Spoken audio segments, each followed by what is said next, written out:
All right, I should be up and running. Yum.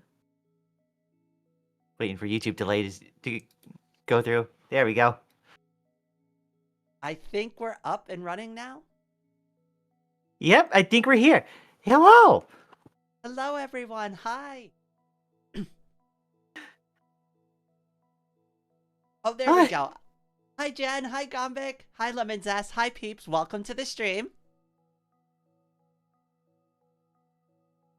Hey, ones and zeros. Hey, Leica. There's Maddie. Peter, Hi, peeps. Baytran, Gombik. Oh my goodness, so many people showing up today. Yeah. Mr. Lower, good to see you, my friend.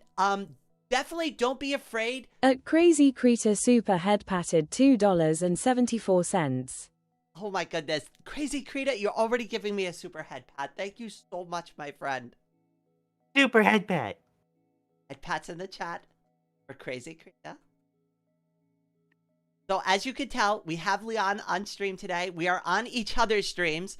I'm encouraging everybody in my chat to hang out over in Leon's chat for a little bit. And if you'd like, you can come over to mine if you're a regular over there. But definitely intermix. We can read both the chats at the same time. So we have a pretty good setup here.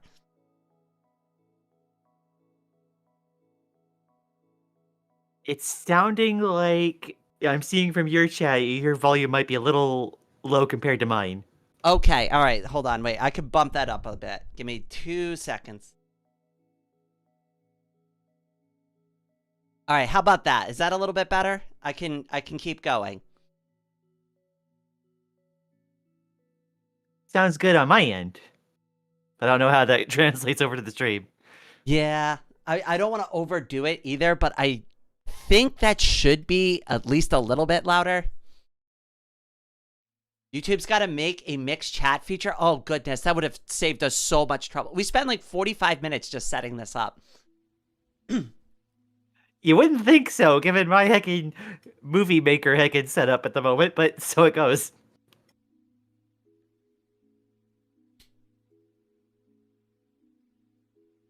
I love your model. Aw, thank you. It's a design I've been working on for quite a bit of time now. Hoj. Hey, Gombik. Welcome to stream. So obviously today I brought Leon on stream so that we can talk transition. Hi. I know a lot of people have been asking a lot of questions to both of us, both in her stream because I've been hanging out there, and a lot of you have questions for me too, and I don't always have time to like kind of go over everything because we're in the middle of stuff.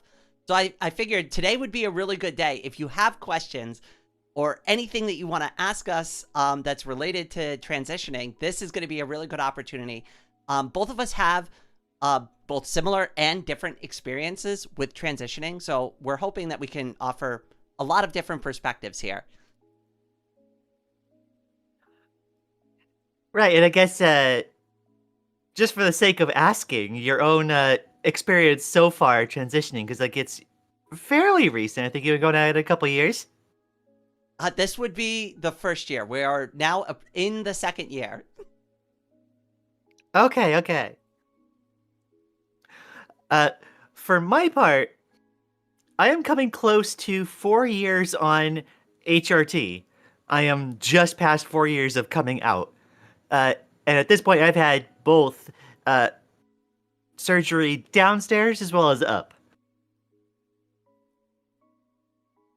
So, and to put a point on mine, I've actually, the only medical procedure I've had so far is treatment. But I've I had, have I've had been on laser HRT as for a well. year. I keep forgetting the non-insurance stuff, but like, yeah, I've been going to laser for about 15 months. And wow. also I started my transition with a round of hair transplants. I was talking to somebody earlier who was mentioning they had concerns about hair loss. I don't know if they're here yet or not, but I remember somebody at one point was asking me about that. Well, it'd be a worthwhile thing to cover anyway, because that was a major concern of mine. It was effectively the thing that forced me to eventually come out because I started losing my hair to a rather advanced degree at the time, and that was what I finally felt dysphoria so much that I just couldn't take it. So I eventually came out and started with getting uh, hair transplants almost 4 years ago. Um, the thing is with HRT, you can't reverse male pattern balding, but you can put a pause on it. HRT will do that much, in my experience. At Dark Revan Music Super Head Patted $1.16. I'm almost on my 30th year of burb treatment, Blackbird. Dark Raven, thank you so much, my friend. 30 years of bird treatment. My goodness. Well, that's why you're so convincingly cute. Everybody, head pats in the chat for Dark Raven. Thank you, my brother. I think, honestly, you know where might be a good place to start, if you're comfy, Leon, is maybe we should both go over how we came up to our transition, like what made us realize that this is something that we wanted to do in our lives. Of course. Do you want to start with me? I'll let you go first, and then when you complete your story, I'll tell mine. All right, so I was somebody who I knew when I realized when I was 12 that like I was trans, I would wish to wake up a girl. And that's what I was hoping for, but it felt so taboo at the time that I was just too scared to come out. It ended up being something that I, you know, squashed down for almost 2 decades. And like I said, I eventually moved away from my parents' house and got self-sufficient, and that combined with the hair loss was what eventually pushed me to finally come out. And once I finally did that, I started going for different surgeries and treatments and got on HRT. And then, fast forward 4 years, I'm suddenly like a lot. I feel more myself than I've ever been. And so like that's my general overview of the beginning to end so far. The thing you ended on there, feeling the more yourself than ever, I can relate to that, especially only having transitioned for a year. That's actually one of the harder parts that I'm like kind of brushing up against, is like just being genuinely happy with like the things that I've done so far. But as far as like my transition story is concerned, I've been a little bit more deeply in the closet my entire life. When I was growing up, my mom was very open-minded, and we grew up very impoverished. I didn't have a father figure in my life. He was very absent. He left at a very young age and left me and my sister basically to be raised by my mom.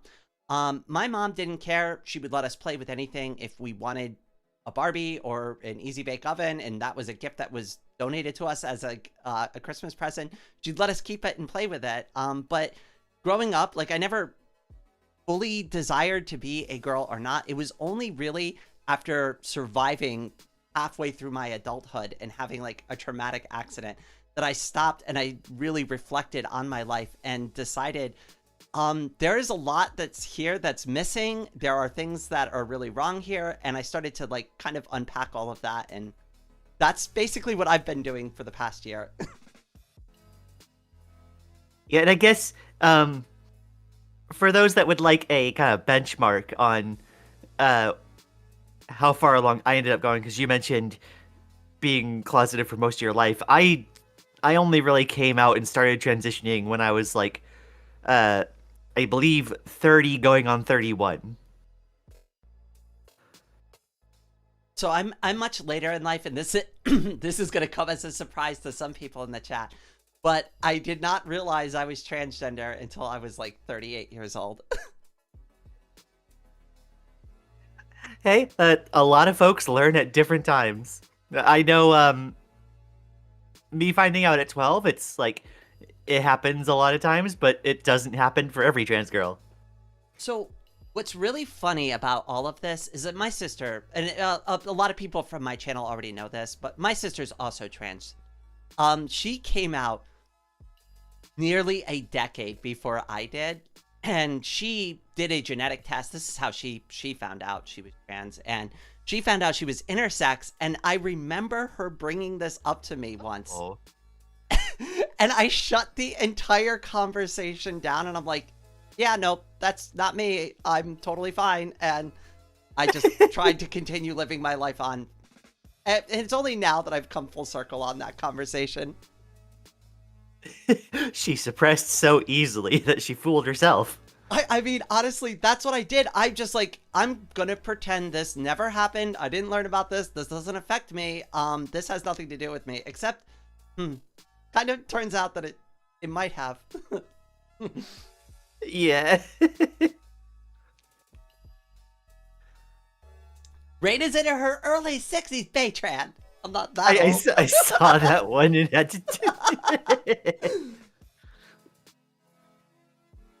At least I hope I'm not that old. Listen, I know I was out for quite a bit of time, but I don't think that much time had passed. Look, these days we all collectively feel like we're in our 60s. I feel like the past, like, it's only February, and I feel like the past month has been a year. I don't know if anybody else feels that way. Absolutely. You'll find no disagreements from me there. Oh, geez, 2026 has been brutal. Rainy, it's only February. Oh, God. What was that meme from, I can't remember the name of it. There was this old comic, though, and the captain's just like, oh, hell of a week so far, and, like, the other person's just like, but Captain, it's only Monday. That's the one I was thinking of. I don't remember what it's called, but I know which one you're talking about. I think yeah, that sounds right. Oh, good. It's awesome that you have an intersex trans sister. She's way ahead of me. So she's younger than me too, which is ironic, but she was the one who like kind of paved the way. And ironically, I'm more often now going to her for advice because she's obviously had years of experience, whereas this is like still a new thing for me. You know, it's kind of funny how that often ends up working. How, like, you know, you kind of have like a trans age where, you know, you get several years of experience and, you know, that means something, you know, regardless of how old or young you actually are. As far as me being intersex, I still don't know. I do want to try to get a genetic test. Even if I'm not intersex like my sister is, I'm still glad at one point she brought it up to me. So, you know, if she never had, like, because that's the thing. I try to remind myself I'm the sum of all of my experiences. If she never had that conversation, maybe I wouldn't have ever circled back on it eventually, right? You know, I think it's very cool to hear about the intersex thing. It is something where similarly, like, I have never had a genetic test. I don't know if I'm going to. It's one of those things where it's like, if I did it and I realized that I was intersex, I wouldn't be surprised. But also, it's not like I really would be able to do much of that information. That's kind of how I feel at this point. Whether or not I am no longer matters. I've moved beyond like that being a factor. It was a bigger factor for me when I was first transitioning and trying to see if like I could even be part of the clique. Which I didn't realize there's no like membership to like become trans, right? Like you don't have to check a box or do anything. You just show up one day and kind of join us. But I didn't know that. I thought it was like the Marine Corps. I'm like, all right, so like, all right, what's this crucible I got to do now? Like, how do I prove it? Wait, Rainy, does that mean you've never done the initiation? I know, right? Like, oh no, she hasn't done the ritual. Leica says, I've got one trans family member, but I've never met her until recently, since she's already escaped to the Philippines. Well, good for her. It is funny how it feels like trans people become suddenly a lot more visible in your life once you start actually looking for them. Actually, you know, that's kind of true. Like, I hate to admit that, but like, I don't know if I just didn't notice it, but it's just like, I don't think I paid attention to that, like, kind of stuff too much before it, like, became more important to me. Seems a little like cold now that I think about it. Oh. I guess it makes a lot of sense because like there's a lot of folks that like, they might be early on in their transition or they might not even be out. And so like, they are currently uh masking as their assigned at birth gender. And then there's a lot of others that are, might be fortunate enough to go stealth and you might not even realize that they're trans. The perception of other people as to your gender is a very fickle thing. Like people will like confidently go from like using he him to she her like on a dime. That thankfully has happened to me a little bit less days. I actually haven't been misgendered in a couple of weeks. Just nice. Yeah, there's a lot of subtle things that even like, HRT takes like 3 or 4 years to do. I remember at one point I say this story a lot, but like I think there was one point where the difference between someone confidently misgendering me and confidently gendering me correctly, sometimes within a week of each other, was whether or not I like shaped my eyebrows. You know what's funny? I kind of feel exactly the same way. It's like one minor detail, and then I fix it and I'm like, wait a second, oh my god, everything just like kind of fit into place. And it's usually my eyebrows because they're ridiculous. They're like caterpillars.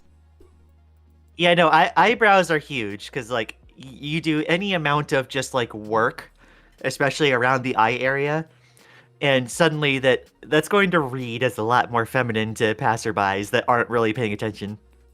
I found that like eyeliner, and I know a lot of people aren't going to like this answer because eyeliner can be tricky, right? But eyeliner does so much. Even just increasing the thickness of that black line above. You don't even need like eyeshadow. Just having that there Absolutely. is extremely feminine.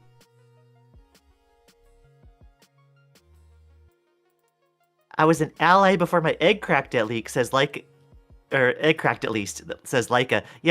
I think that I knew that I was trans already, but still hiding. But like, I was an ally for a long time. I think that's fairly common, at least in my experience. Ratio Kun says, I think I came out around 17, but it was so infuriating because I couldn't fully understand why I felt the way I did at 14. Like, here's the thing, like going back and looking at it now, and I look at the Barbie doll and the Easy Bake Oven and like the desire to paint my nails and stuff like that. I look at it like, but like, I don't know, like I think it was the way that my mom didn't like ever really make anything like a gendered thing. She was totally fine with me doing stuff like that. So it's like, I don't think I ever had the desire to be a girl, like just because the environment I grew up in, but that's a specifically me thing. I used to have to like convince myself that I was glad to be like born a boy per se. Well, like I remember asking my mom like as a teenager because she was walking in heels and I'm like, how do you do that? And she's like, oh, like this. And then she let me put on her heels and like just let me practice, but it wasn't like a gendered thing. It was just more of like a genuine curiosity thing. And I don't even think like I'm trying to like actually remember why I can only say genuine curiosity. It's not like it was born from a desire to be a girl, but I did want to learn about it. I wanted to know why. Like, I don't know. I can't even explain it good myself. Yeah, no, like I feel like it makes sense. Like that there's often an interest in it. Even if like it's subconscious. That would probably be the best way to articulate it. There was a subconscious desire to learn and embrace femininity, but I wouldn't say I ever got like upset that I couldn't be more feminine. In fact, if anything, my father made it like more uncomfortable for me to do that over time. Yeah, environment plays a huge factor in feeling safe. That was actually something I remember my mom and my dad got into an argument about because like he didn't really have a say in raising us, but like he still would have an opinion on it, and he'd be like, yeah, you're not raising those two like to be like strong strapping lads. And my mom's just like, I don't care, I want them to be happy. I think that's a similar that's similar with my parents. I think my main concern was like extended family, which I didn't think were going to be supportive at all. So like I was kind of scared to be like more myself outside of my own house. So I have one family member that I'm she pretty much considers me dead at this point because she was also in the Marine Corps and she is very anti-trans. And I was also in the Marine Corps, so I have now like dishonored my service, like everything. I am a disgrace in her eyes, you know, like Oh my everything gosh. about me is now like wrong and evil because of the decisions I've made. But I don't talk to her. She has nothing to do with me. We haven't even seen each other in like god years and years now. No, that makes sense. Uh Leica asks, what third makeup item would you add alongside eyeliner and brows? Um Honestly, eyeliner and like shaping your eyebrows is absolutely gigantic. That'll do like so much of the heavy lifting. Besides that, I feel like it's kind of just up to preference. Uh, obviously having longer, more feminine hairstyles will often read as more feminine pretty quickly. You might try an eyebrow pencil to specifically like darken the interior of the eyebrows after shaping them. That's another one that I might recommend. I'm gonna have to try that too. Mascara, I think, can also do a little bit, though not as much as the eyeliner, in my experience. The eyeliner can be tricky. I know a lot of people personally like the like marker style eyeliner. I personally have a lot more luck with the pencil style. I would encourage everybody to try both. I know it can be a little expensive when it comes to makeup, but if you're not having luck with one, try the other because I found the pencils to be a lot easier to apply than like a wiggly marker surface that like just gonna slide all over my face. I like the Yeah, friction. no, I've got one that kind of like applies eyeliner like a little like brush pen. And like I've liked that one so far, though it's easy for my eye to twitch and like get a little messy. I end up like cleaning that up quite a bit, but I'm still practicing with that one. Ratio Kun asks us, I feel like this could be a tad awkward, but were there ever times you acted like a cis woman online or even in person? I'm comfortable answering this. Um, I Me too. yeah, I did a few times. Actually, one of the reasons why I love the Menhera emoji so much is, and I didn't even know like anything about this, but like when I was in Traction, I remember downloading like a copy of that picture like before I knew anything about like trans culture or anything, and I just saw that image and it was so adorable, and I set up a little profile using it, and I set it up for a day while I was like in the hospital, and then I deleted it because I was just like, this isn't real. You're not really a girl. Like this is stupid. Like this isn't real. And then that was it. And then I don't know. I was just really lonely at that time. And I just wanted to talk to somebody, and I just did it that way. It was really, I can't explain it. And then the immediate rack of guilt for setting it up that way forced me to delete it. There's a moment where like your your like filter on what you kind of express out to the world like drops, and you do something that just feels right. But like I feel like that definitely shows like the desire to want to fit in with like the expectations of the environment you live in. Like, I definitely felt that too. Um, I have a similar story. I was playing a game ages ago, City of Heroes, for those that know. Um, and the first character I created in that was a feminine like superhero. I made this like electricity hurling like superheroine. Um, and I didn't really think about it when I created the character, but I just played the game and I would like type in like the group chat or team chat, I think.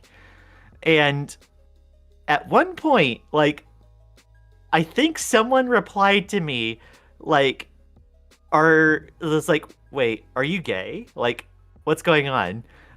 Cuz like I think they were presuming I was male. And I think that in that moment suddenly made it hit how much like I was portraying myself Like, obviously they said gay is like a kind of effeminate behavior.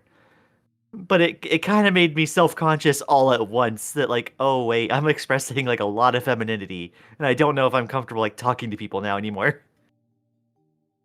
I re- oh my goodness, I remember having that same on the spot moment with my drawing. The Ame-chan one breaking out of the building. I showed it to somebody and they're like, "That's a great drawing, but why are you a chick?" Because I used Ame-chan to represent myself in the drawing. And like I remember the existential crisis. Like everything, like all the walls started closing in on me. I'm like, oh God, why did I do that? Why did I use her? I could have just used anything. It was meant to be. Oh goodness. Oh, I mean, at the time it made sense because like uh, we're both live streamers. I don't know. The reasoning seems stupid now, but at the time it was just so fun and whimsical. And I'm like, this is perfect. This is great. It's gonna look awesome, right? Absolutely.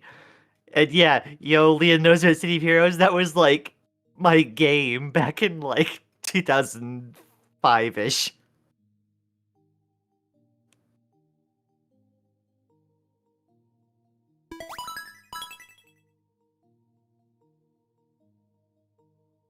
I was so scared of bigots early on, but eventually I just gave up caring. Yeah, no, I think eventually, uh, you end up realizing that like, wait, the opinions of like most people like outside of the circle of people that you actually interact with just don't matter.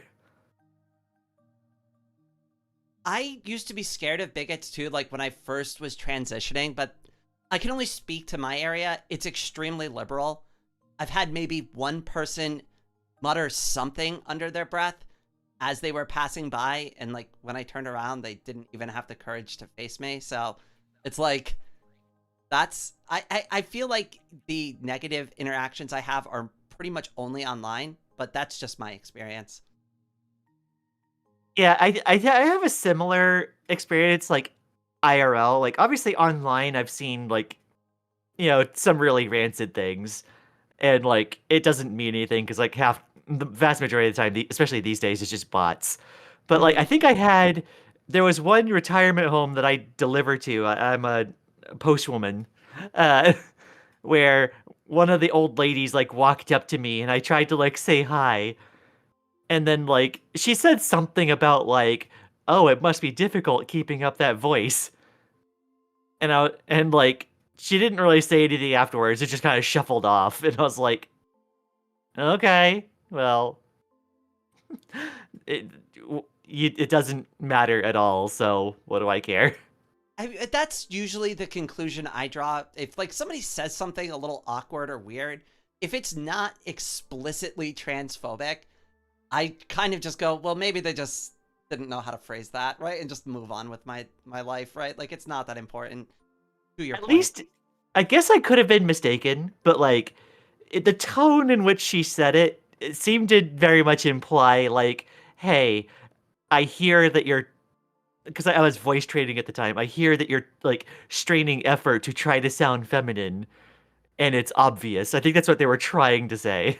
Like, oh, we can Oh still yeah. tell. Oh yeah. Like oh, I can hear it. Yeah, that's a little insulting. I'd be a little, at least a little peeved by that. I don't think it would ruin my day. It wouldn't like spike my anger, but I'd just be like, yeah, I think all right, time to leave I this area. I also had one instance where again I was on a route and I went into a public restroom, and then I came out and I started washing my hands, and I think this old lady with a walker came up behind me and said like, "Don't you know this is the women's room?" And like I had earbuds in and I was facing the other direction. The only reason I knew she was there is because happened to glance her in my periphery in the mirror. And so like I stood up and turned around like it's like in my best feminine voice that I had at the time because I got more voice training in. I was like, "Excuse me? Like I'm sorry, did you say something?" And the moment she heard me, she just like didn't answer and just like shuffled away. I'd have a heart attack. I that is like my biggest fear is like somebody approaching me if I use the ladies' robe. it's saying anything to me at all. Like, At even least if in they that said moment, hi, I might just drop dead. uh-huh. At least in the moment, I I felt like it was cathartic enough that like I felt like she got embarrassed. And I was like, yeah, no, like that's what you get for presuming. And like that's what you get. Like it should feel weird to heckin', pester people in the bathroom. I fully agree with you. User Jake Fox wants to know what cisgender means as a verb. I don't think I've heard it used as a verb. I don't think I've used it heard as a verb either. But if you're looking for the definition of cisgender, it just means that I'm gonna, I guess, like, you're just happy with the gender that you were born in. Yeah, you identify as the gender you were assigned at birth. I Thank you. don't I don't believe I know of any context in which you would say like, oh, like, you know, X person would cis Y or something. It's like it being a Yeah, verb just I doesn't don't make think sense. you could use it as a verb, and if you did, it'd be really awkward. It just doesn't seem necessary.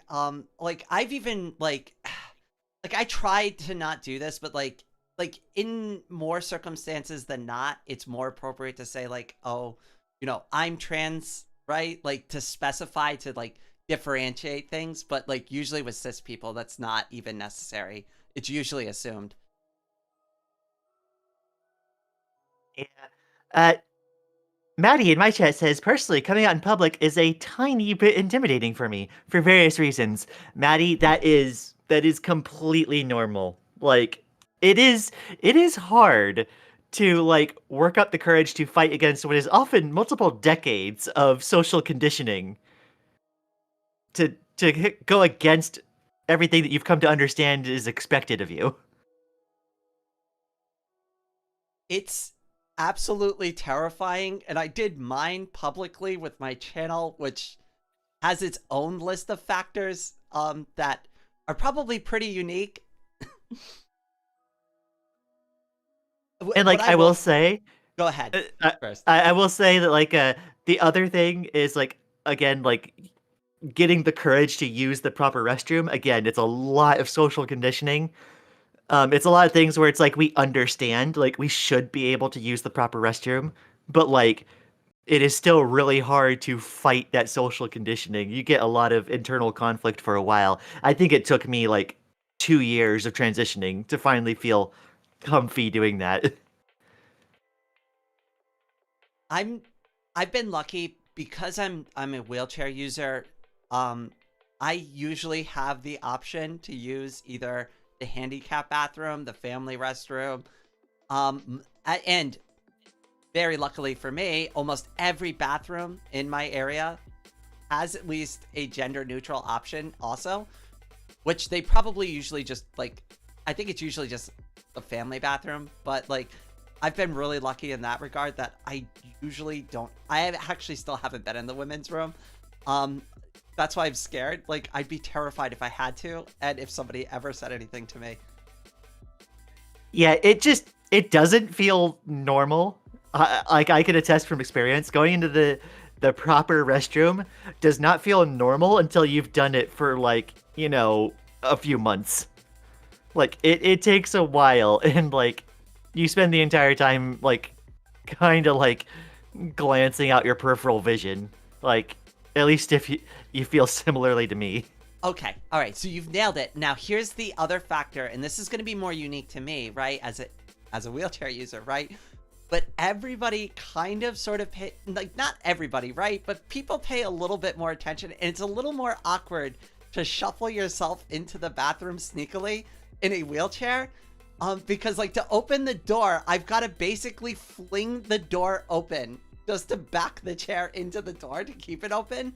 Right? So it's like, it's not even like I can be subtle and slide in, right? And just sneak in. Plus, I've also got to use the handicap stall. So, if that stall is occupied, now I have to wait. And it's like, I really don't want to be sitting in there waiting for a stall. Like, that is a huge fear of mine. Yeah. Thankfully, I haven't run into that issue too much, but obviously the compounding factor of the wheelchair, I imagine makes it very challenging. Well, it's like I'm like, well, maybe I could just like pretend I'm washing my hands or something, right? But it's like, that's weird. That's still weird. Or maybe I'm just overthinking it. Like 95% of the time, yeah, it's overthinking it, and that's why it feels weird, I think, until you've like done it for a few months. Well, one of these times, it's going to happen to me. I'll let you know how the experience went. Definitely do. Mellow Too Shy says, real, public bathrooms suck. Public bathrooms do suck. They're just kind of bad. And like society needs to understand that public bathrooms are just awkward for everybody. I've never liked it in any circumstance. It's always been, people are just, yeah. I've never liked using public bathrooms. I've always preferred to use my own bathroom at home. No, same. Even when I was still like mask presenting, like there were a lot of times where I would like, if I thought I could make it, I can hold it in until I got home from Super school head patted and then $2. just go at home. Abwabwa, money for the cute cat girl. Oh, Sylvia. Oh, thank you so much for the super head pat. Head pats in the chat for Sylvia. Thank you so much, cutie. Did you want to ask anything that you got us both here? I think they just wanted to give a super head pat. I mean, I'll take all the head pats I can get. I love head pats.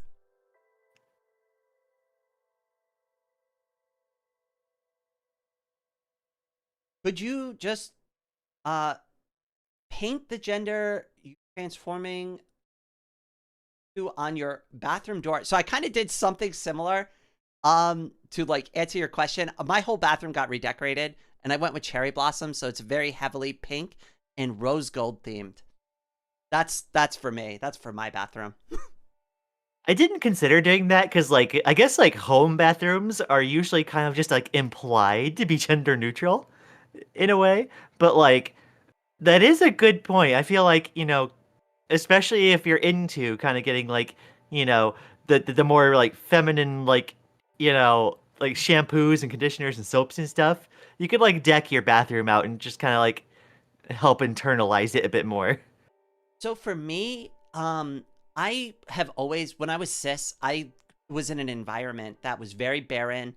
I didn't have decorations on the wall. My blankets and my bed sheets were black and dark blue, right? There was no color, no life in anything. And it was a very solid reflection of the lack of emotions that I used to have, right? So like one thing that I found for my transition was updating, and this is something you can't just run out. I'm not telling anybody to run out right now and just go spend like $1,000 on redecorating stuff, but over time, start slowly buying things and updating your room to reflect your gender identity. And for me personally, I found that to be a very strong counter to the times that I'm experiencing heavy dysphoria, because I'm surrounded by all the things that are going to affirm my gender. So I have the bathroom that is very feminine. I have all the creams, the lotions, right? I have the blankets. They're pink. They're comfy. I've got my plushies, right? These things all help me when I feel very dysphoric, and they add comfort. Whereas before, when I first started transitioning and everything was barren, like I would feel like I'm almost stuck in a black hole sometimes. Absolutely, absolutely. No, like the heckin' millennial gray mood in like the interior decorating. It's funny how much I just didn't feel like a person before I came out. Same. Oh God, same. I just like, and I didn't even care. Like, decorate, who cares? Nobody's coming here, right? Nobody ever visits me, right? Yeah, no, I had a long time where I was like, well, if I can't present the way I want to, then I just kinda don't care. I would just focus on the games I wanted to play. I mean, all I did was like, so I used to be very outdoorsy. So all I wanted to do was just like ride my bike or go camping. And in the winter, I'd play like a lot of video games and stay inside, and it would suck and I'd hate it. But like, I usually distracted myself just by being outside all the time.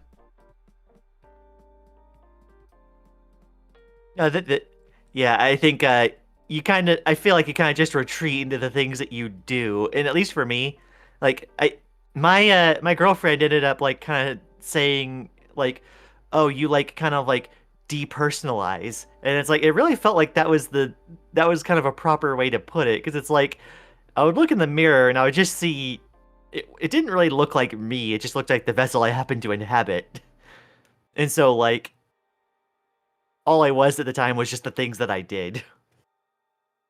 I remember even before before like the accident and stuff like that, I used to have like staring matches with myself in the mirror. And I'd often ask myself, like, am I like happy with like the way I look and stuff? And I never could put my finger on it, but it's just like, ugh, you're so ugly. And nobody would ever say that to me. Nobody's ever like really accused me of not being good looking. Like, I would say most people would probably say I'm just average, right? But it's like I used to look at myself and I'd just be like, this is so awful. You just look terrible all the time. Wouldn't It's matter. fun. It's funny how much like I don't necessarily think that I look like, too attractive, although my girlfriend definitely likes it. Um, but like I look at myself and it does definitely feel like I can actually see me in there, regardless. And like it's so much comfier now. Grimdor the Rampager says, oh my god, can confirm change starts at home. So get your bathroom all femmed up. I got lucky that I'm automatically short, so wearing a face mask got me through the early stages of transition. So I'm kind of similar in the sense that sitting in the wheelchair makes me like roughly 4 foot tall. So I'm always short. I always feel like very small compared to everybody else. And that is like one of the few positive feelings I get from that experience. Oh heck yeah. And like the point on the face mask as well. Like one of the only things that I experience dysphoria about like these days is usually like my jaw and brow line. And I can't do much about the brow line right now, but like it's one thing where it's like I like wearing masks just for the safety reasons. Of course. But it does also help quite a bit that like I get to just cover up my jawline and my eyes and like brows do a lot more of the heavy lifting. It definitely just feels natural these days to just be interior and like rely on the mask to help with that. So I got a couple of masks as well. I got some Catgirl masks. I plan on doing some IRL filming. I'm still not 100% comfy with a face reveal. So I figured, well, the Catgirl masks are probably going to be good for when I need to be on camera. Yeah, I don't know how much like especially these days that I would be comfortable like doing like IRL filming just because you get one like really good geoguesser on there and it starts becoming a bit more sketch. So my plan for it specifically is to do a travel video, right? So it's like all the Mhm. places I'm going to be filming are pretty public places. Like you can geoguess it all you want, right? A Of hundred course. thousand people pass through here, right? But it's like I'm still thinking about it, but like I do want to do the Rain on a Train documentary. So that's something I'm planning on filming later. Sorry, I didn't mean to Rain plug a future video. No, heck it represent Rain on a Train. I love it.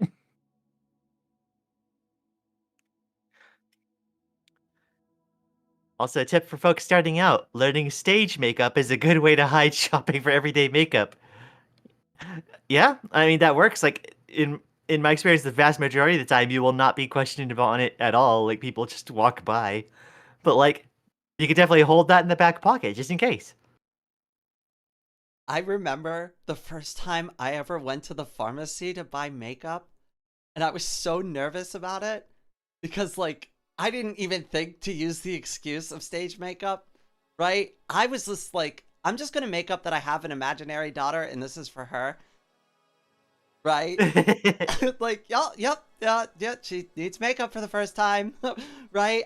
So I get to the counter, and thankfully, the guy at the counter, I used my cane to like walk up to the counter. I didn't have my wheelchair, for that interaction, and I have that cane. It's the Thor cane with like the Viking beard and everything.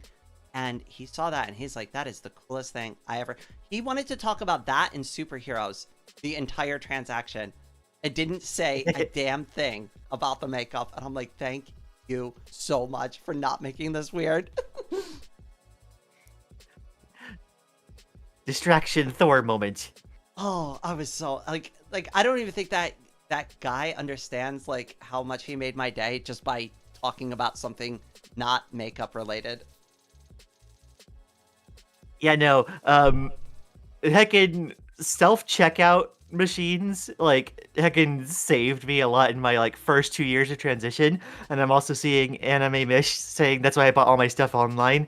That too. I got quite a bit of my early trans gear, like, through Amazon.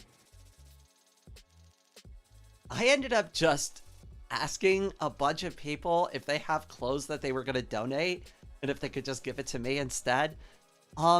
That was both great, but now it's also I have a lot of mismatched clothes now.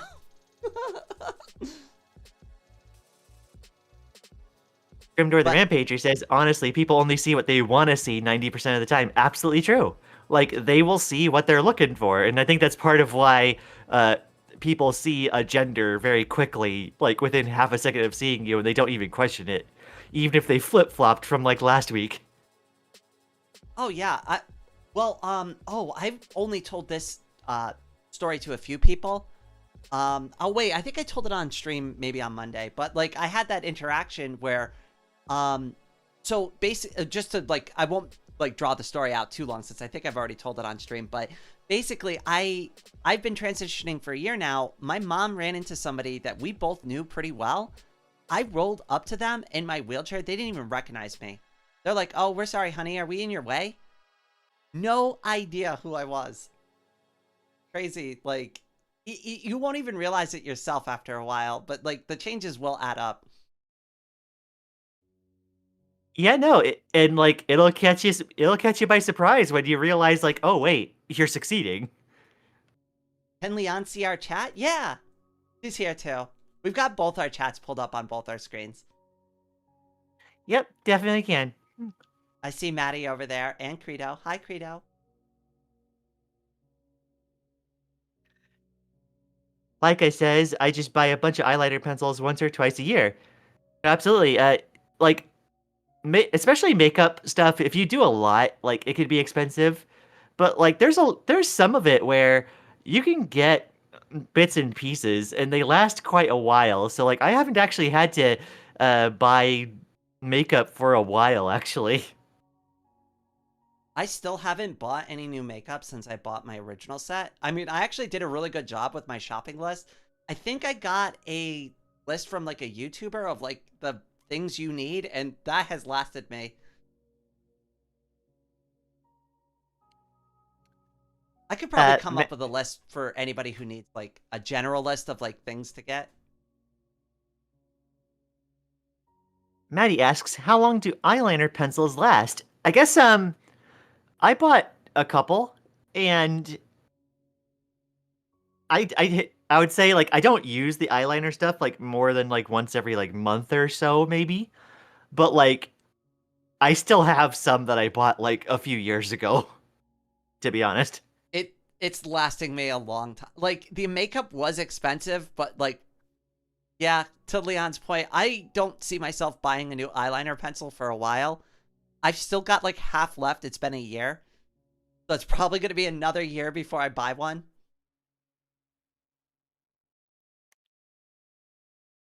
Grimdor the Rampager, let this be a reassurance. You will forget you're trans if you're out for long enough. I have experienced that. There are not infrequently days where I forget that I'm trans. It feels like that's kind of the goal. I've so being a year into my transition, I have both days where I genuinely feel absolutely 100% in my gender. I am locked in.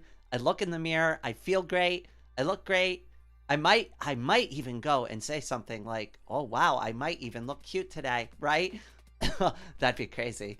But but then there are other days I wake up and it's just like everything feels off, and then I don't feel that way. It's very extreme, and I don't know if you've ever been through something like that, maybe early on in your transition, but that's kind of where I'm at these days. It's either all or nothing.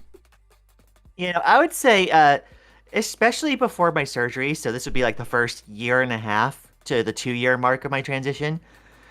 There were times where I would still like catch my myself in the mirror and still like kind of feel like, well, like things haven't changed enough yet, and like I would still be self-conscious about certain things like my chest and like my figure, and how it would still feel like, early on in my transition, it still felt like, oh, it feels like I'm just a guy that's pretending, and like the dysphoria would hit.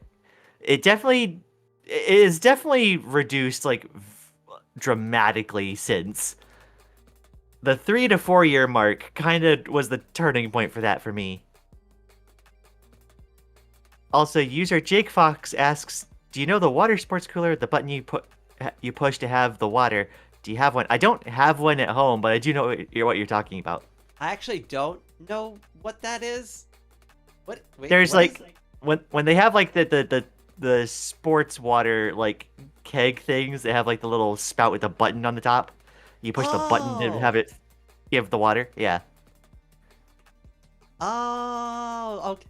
I'm gonna be honest with you. Like, the only sport I ever really did was like track and field, and I did shot put and discus. I wasn't even that big into running, at least not at that point in my life.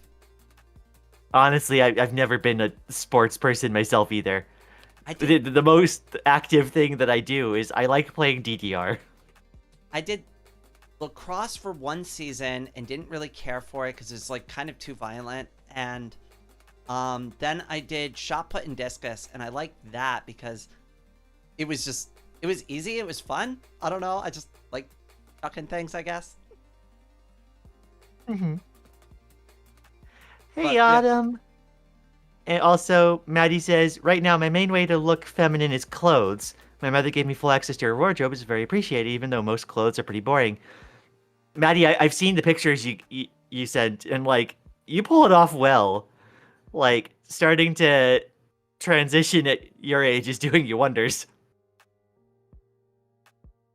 For me personally, I found clothes, they help, but they didn't help nearly as much as just time, and I guess just, I don't know, just kind of letting the HRT work itself naturally, just soften my features.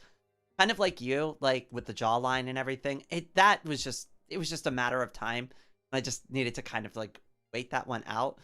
But I mentioned to you that before the stream. I don't like giving that advice to people because it's not great to just tell them like, yeah, it'll get better if you just wait. Because it kind of sucks to give that advice. It's true though. I could see that. It is realistic though. There's a lot of changes that don't really pay out as far as HRT goes until you're like on year 3, 4, or 5. And like some girls even still see changes like 7 years in. But like there is stuff that happens like immediately. Your skin does immediately get softer and you get deeper access to your emotions. And the thing to realize is that it is a process, and it's going to improve slowly over time. It will continue to get better. Like, you just got to have faith that like the HRT is going to do its thing, and then while you're waiting for the HRT to do its thing, you can work on other areas like voice training or building out a wardrobe or changing, like people were talking about earlier, change out for like the femme soaps or like conditioners or what have you. That's honestly the best advice I can give too, is like, this is the best time, your first year. That's all I really did was like just try to educate myself. And even though the clothes, as I mentioned, didn't specifically help me like feel more aligned with my new gender identity, learning about the things I needed to do, like, okay, how do I wash my hair properly? I remember having several conversations with Jan and going like, okay, I don't actually know how I'm supposed to actually wash my hair now, right? And like, it's a trial and error thing because Leon had some really good advice about hair care, but I've over time found things that are very specific to me that I've experimented with that work a little bit better. And so like if you dive into that kind of like mentality and spend more time educating yourself, you have less time to worry about how you look. At least that's what worked for me. Yeah, and I suppose that's the other thing is that there are ways, especially early on in a transition, to help mitigate the fact that you're early on in the transition. Like a lot of folks will talk about when you wear clothes, and you want to start getting clothes that fit on your waist rather than your hip. You basically treat your waistline as like where your pants now sit, and that creates a more A shape that helps uh, hide things a little bit more. And also with the hair care stuff, I have a direct recommendation for that one. A lot of what I learned is from a content creator on YouTube called um, Blow Dry Professor. Is a sweet guy and gives a lot of informative a lot of informative advice on hair care. And like you said, even what I do specifically for my hair has changed in order to better suit my own specific hair. Uh, but it is a very good place to start. I might have to look them up later myself. I'm still like with my hair, like as far as like washing is concerned, I've got that down. I have no idea what to do when I actually need to go get a haircut for the first time. I don't even know if I'm ready for one.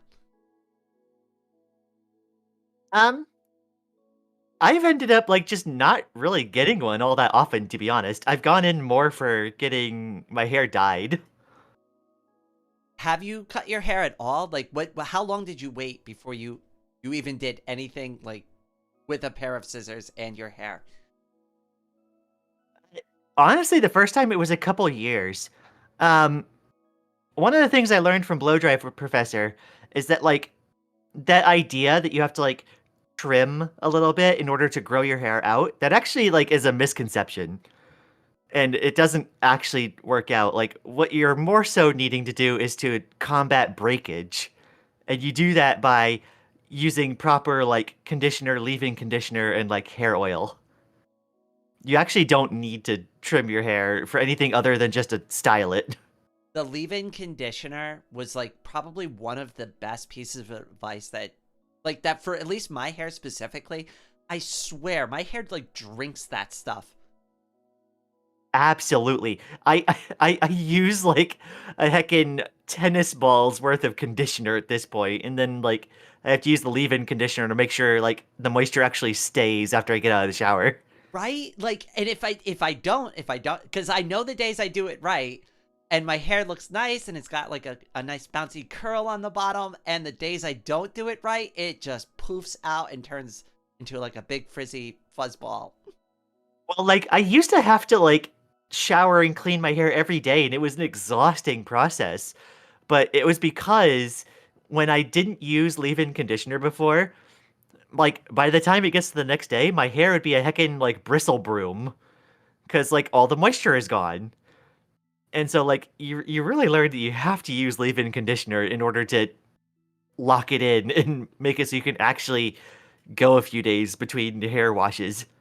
Now, here's the thing. I thought growing my hair out, and this is just me being somebody like when I was cis, I regularly kept my hair so short it was like almost to the scalp. Because I thought I was gonna go bald. I didn't apparently. I thought I was going to, but I guess I skipped that step. But I ended up like losing my train of thought. Actually, whoops. Sorry. You're good. Just Ones and Zeros asks, I've never used hair oil. Is it worth it? Hair oil is pretty much like conditioner, just more potent.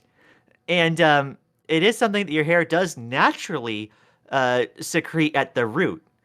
But it dries out by the time it gets to the ends. So you use hair oil specifically on your ends in order to protect the ends from breakage. That's what Once I your do hair, with the leave-in conditioner. Sorry. well, it's like yeah, you don't need hair oil, especially when your hair is shorter, but especially when it gets longer. Like you're wanting to do condition, leave-in conditioner, and then like a little bit of hair oil right on the ends, like a few drops, like rub on your hands and like spread it around on your ends. I found the ends of my hair to be the most problematic, and addressing them in the way that you advised has helped the most. As far as like, because I have really, I'm gonna end up having super curly hair, at least on the tips. I don't know why it's kind of straight on the top, but like the ends get super curly. It, I I wouldn't be able to say specifically, but like it's probably just because like the weight of the rest of the hair pulling the hair at the roots like downwards. Yeah, it wasn't like that at first. Like, because when I first started growing it out, I kind of was like, oh God, my hair's growing in all directions at once. This is gonna look terrible. Mine kind of did that too after the transplants. Oh, actually, if you wanted to, could you go over that a little bit? I don't remember who was asking about that, but if you could talk about a little bit more about your experience with the transplant process, or just how you dealt with that at all, like cross that bridge. I think I'll answer really quick. I see a comment I really like in your chat. Symmetrical says that's a mood Christo. Wow, I can actually feel my emotions, but also oh no, I can actually feel my emotions. That's a huge mood with getting on HRT. And actually being able to be more connected with your emotions. I I that's really funny. I had the same experience. It happened to me really fast. Faster than I anticipated. But to get to your question that you were asking about the hair transplants. So that was the biggest dysphoria like trigger right before I came out. And again, it was what pushed me to finally come out. Um, so for those that aren't aware, I had male pattern baldness. If folks were to see my before pictures before transitioning, they would see how bad it was. But like I would say I lost like 96, 97% of the hair at the top of my head. Like there was like a few hairs kind of like straggling like towards the front, and it wrecked with my dysphoria quite a bit. And so when I came out, one of the first things I did is I had saved up a bunch of money and I went to go get hair transplants. So my experience ended up being that I made an appointment and I went to a place and I basically spent all day sitting in a chair where they were harvesting the roots of the hairs off the back of my head, where the hairs were still like strong. And then the second half of the day, after like a lunch, they spent a while like replanting them and they focused them towards the front and like reconstructed my hairline. And then once that was done, I spent a few weeks not being able to wear hats or trying not to go outside too much. And it basically just grew out from there. And like the same head of hair I had back then is what has grown into what I have now. I was shocked when you showed me, because like you have done such an amazing job with your hair. It is one of the things I am the most impressed with, because I've admitted to you, like I couldn't even tell. I couldn't even tell. Yeah, no, I had to send Rain a video showing the top of my head where I still have a bald spot in the back of my head. I need to do another round of hair transplants someday. Um, but I'm able to pull my hair in a ponytail and it effectively hides it so like no one is any the wiser. I think, I mean, honestly, the way that you went about it, I honestly, like I said, like if you did not show me that spot, like, and I don't know why I didn't pick up on it, because I feel like I've seen a picture of you like pre-transition, right? But it never really clicked with me or something. I don't exactly know how I missed it, but like when you showed me that, I was like, oh my God, I can't believe it. Yeah, so like it literally took all day. They harvested as many um like donor hairs as they could from the back of my head. It was basically good for my hairline and it went down like halfway down my head. And so like they did the front of it and they focused on that part specifically because I'm like a slightly like average to kind of tall person. So like unless I like point my head down at somebody so they're seeing the top of my head, they just don't see the back of my head often at all.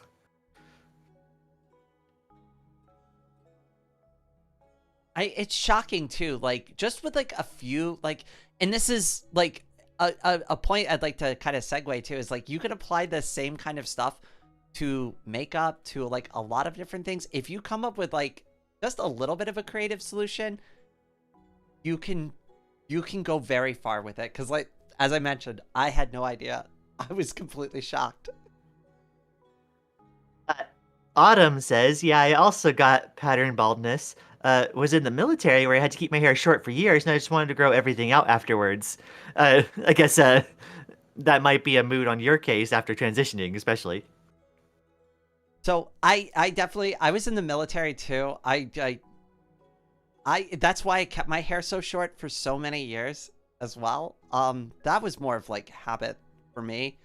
Yeah, I still almost, in a sense, sometimes like I wake up and I still feel a little bit weird about the hair being so long, because like I've had short hair for so long. I've never had it this long. And, like sometimes I wake up now and I tug on it and it's really unusual. I wasn't in the military, but my dad was in the military, and instead of getting haircuts like at like a salon or something, um, my mom would just take hair clippers with a guard and just give us all like buzz cuts. And I just kept doing that for until I was like 30, just because like, well, if I can't present the way I want to, then I just don't care, and I would just keep it that short just because it was no maintenance to keep it that way. Yep. Yeah, exactly the same.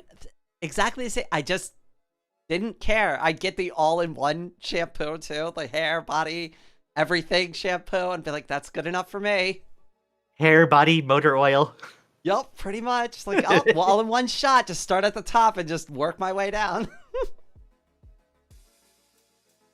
Oh, so I can't believe I treated myself like that. And like now I think about it, dude, it's like I didn't use lotion before. I just kind of, the best I would do is maybe O'Keefe's like working hands. But that stuff burns when you put it on. Oh my gosh. Yeah, no, I didn't start using lotion consistently until after I came out, and like, oh boy, I can't imagine like going without it these days. Like after having like the softer skin that estrogen provides and actually taking care of my skin, like anytime my hands get like, cracked or dry, it starts being super uncomfy, and I just can't deal anymore. Oh, so I used to like let my lips get really chapped. Now I can't, like, if it even starts feeling like the tinge of it on the corners, I'm like immediately getting my like lip gloss out now. Oh, that's another one. Some some lip balm like would go a long way for helping lip health. For That's another like small bit of advice out there. I was surprised how much it started really helping once I started actually using proper lip balm. Like consistently too. Like you don't need to have chapped lips to use it. You could just use it because it's like lotion for your lips. And that's another thing that can slightly change how people perceive you, because like men just have like lips that are just like slightly more craggly, like there's more lines in it, and then women's are just more like softer and pillowy. Anna says tinted lip balm is magic. I fully agree with that. Yeah, no, I use I think the brand I use is called Nivea, and like they have a cherry like slightly tinted lip balm, and I've been using that for like daily for years. It's my favorite. I love lip gloss, except it's the only bad part about it is it lasts for like 5 minutes and then it's not shiny anymore, so you kind of constantly put it on. No, absolutely. Thankfully, the lip balm I have, like, I wanted just enough tint that it added just a tiny bit of color. It takes me like, I like go around in like several circles to get it put on, but it's like it's just enough and it feels like all right. And then I don't usually have to do it again, like unless I like eat something and it all brushes off. I mean, for me, I drink so much water, and because I use a water bottle, I swear it's like it doesn't even last 5 minutes. It's almost pointless to do it, but it's still fun. Well, at least then you're hydrating, which also helps in that regard. I drink because of the Spiro. I drink stupid amounts of water. It's the only thing. And I don't even have like any problems with Spiro overall. That's the only thing I have a problem with is how much water I gotta drink because of it. And like women like just need more water in general, like slightly more. And like that goes for trans women as well. So like that makes sense. Now, I did want to ask like kind of a random question because this came up. I don't know if you know anything about it. This is something I'm going to ask my doctor the next time I go, but I wanted to ask because I figured maybe you know. I was checking, like, I was thinking about taking a vitamin and I was checking the interactions and it said it interacted with my HRT. And I haven't looked further into it yet. Have you ever heard of that? So I've taken a daily multivitamin for like a decade now. The ones I get don't have that warning. I know my girlfriend Lily did run into another multivitamin that has that warning. I think the thing that we found was that usually comes from like, Whole Foods or like health stores that usually like sometimes they dabble in like homeopathic stuff. And sometimes the homeopathic stuff that they use, it's those things that can have an interaction, I believe. That would make sense. Okay, because I was going to be like, a multivitamin? Really? Yeah, no, if you go to like a proper grocery store and get like, your standard, like, it's just a multivitamin, it doesn't have like homeopathic stuff in it, I don't believe that has any effect on it at all. It should just give you like the building blocks that you need to like build out like, hair and stuff. I will say, it's a random tangent, but I'm actually going to go for my next HRT appointment tomorrow. And I stopped taking my multivitamin for a few days. And that's specifically because there is some cases where the biotin in it, biotin is the vitamin that helps with like your nails and hair. So it's in a lot of women's vitamins. The biotin can apparently mess with how levels come out in labs for like estrogen and stuff. Interesting. But does it just mess with the lab levels, or is it actually messing with your actual levels? I don't think it messes with the actual levels. It just makes it look like your estrogen is like higher than it actually is. Huh, that's interesting. So like I'm sitting here, I'm wanting to go into my HRT appointment and I'm wanting to go to 8 milligram estradiol. So what I don't want to have happen is to have the vitamin like make it look like, oh, your estrogen's too high. It'd be dangerous to give you more. Like unfairly. That makes sense to me. I mean, now that I think about it, it makes sense, but like on the surface level, because like I have like this like medication tracker thing and I started putting all my medicines in it, and that's where it warned me. I was like, oh, potential interaction, and I'm like, wait, what? It's a multivitamin. Yeah, no, like multivitamins should just be like, as long as they didn't put extra silly stuff in it, like should just be the building blocks that like you use for all the other like bodily like stuff. My doctor has told me that you have to stop taking in a few days before the blood test. Okay, that makes sense to me though. Yeah, that's what I'm preparing for currently. Hi Jake, welcome back. Like it says chemistry, and then asks like 8 milligrams sublingual. Like yes, I do take my estradiol sublingually. I'm currently on 6. I'm wanting to get bumped up to 8, which I believe is like the max that most prescribers will go with. So I take mine the same way. I just got bumped up to 6 milligrams, which is the same dosage my sister is on.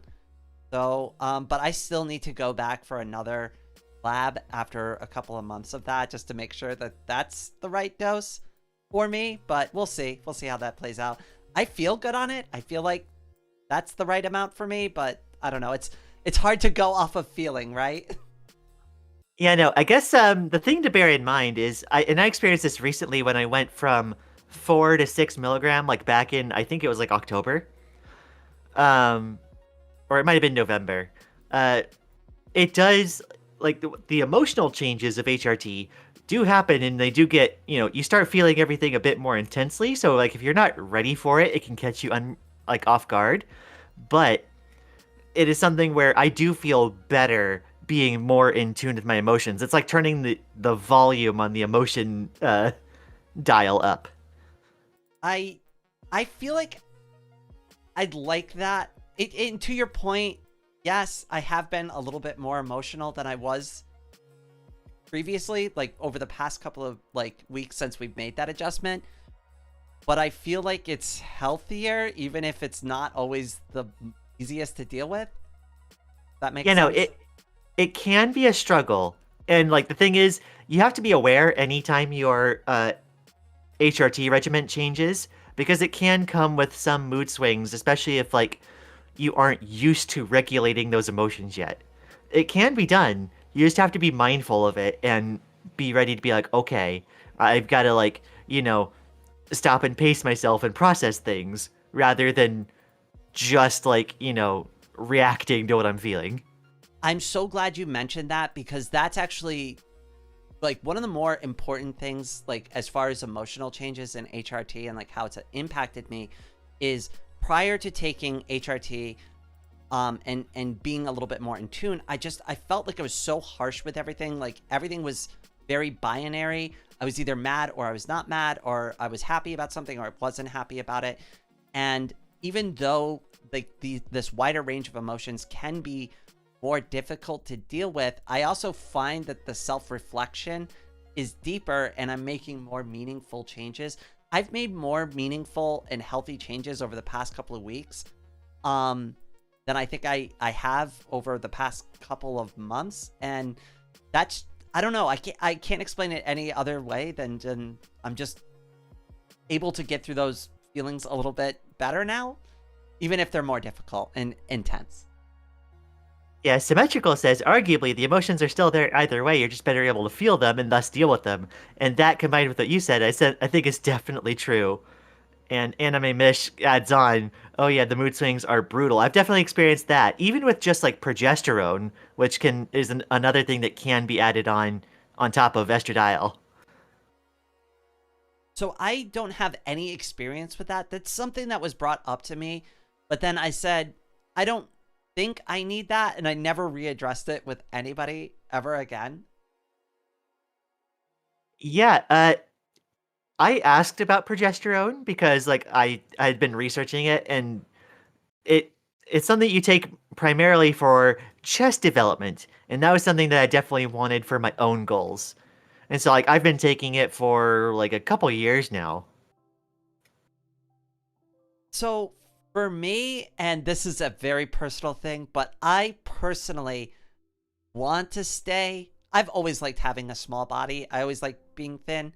I am not necessarily interested in doing that, which so it's probably fine that I skipped out on that one. Everything Yeah, seems to be no. fine with just my normal HRT, at least for me. I'm happy, so. Yeah, no, with any of these changes, like, if you're another like trans girl, like we don't all have the same goals. And this is doubly true when you're talking about folks who are NB. It's just you have to kind of identify what your specific goals are, and then you can work with your doctor to specifically tailor towards those goals.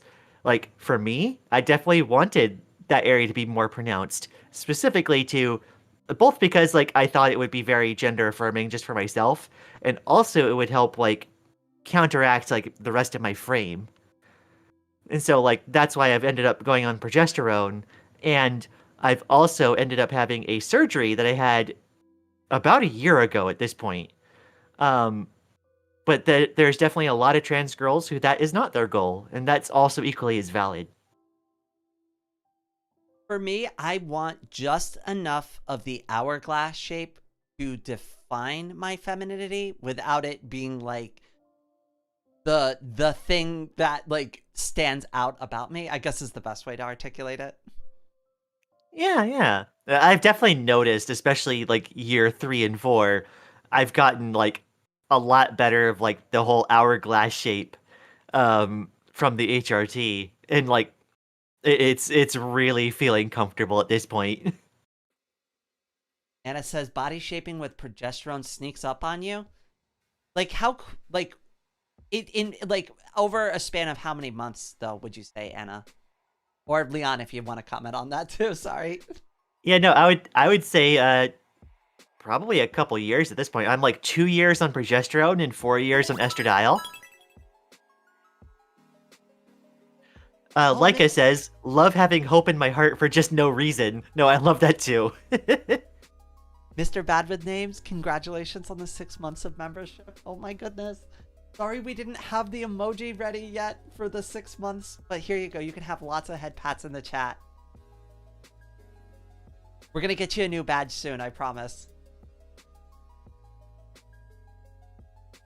Maddie and I are working on a little emoji project. I'm excited to see how that turns out. Me too. Because I'm not great with pixel art, and I wanted the emojis to be like pixel art style. So I'm really excited. The hourglass shape has started to hit me. It's kind of crazy, like it says. Yeah? You know, like, I feel like I'm reaching that point, like, coming on 4 years.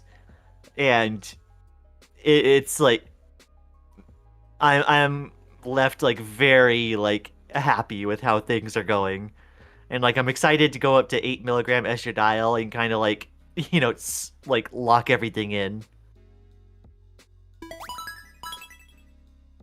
Oh, Craig, oh my goodness. Thank you so much for the membership gifts. Everybody, head pats for Craig.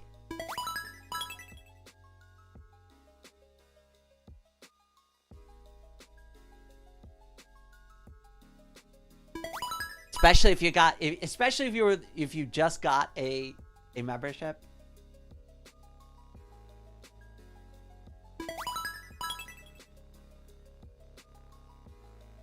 Maddie says, Rain, I'm going to be working on the emojis tomorrow. I was going to start today, but got distracted. Oh, you don't have to apologize, cutie. I'm going to be real with you. Like, I remember, like, I helped set her up with the software that one day. And I'm going to be real with you. So much has happened with, like, all that editing stuff. Like, I haven't even... This is the first time I've thought about it. Like, I can't even remember how many days has passed since I had that conversation with her.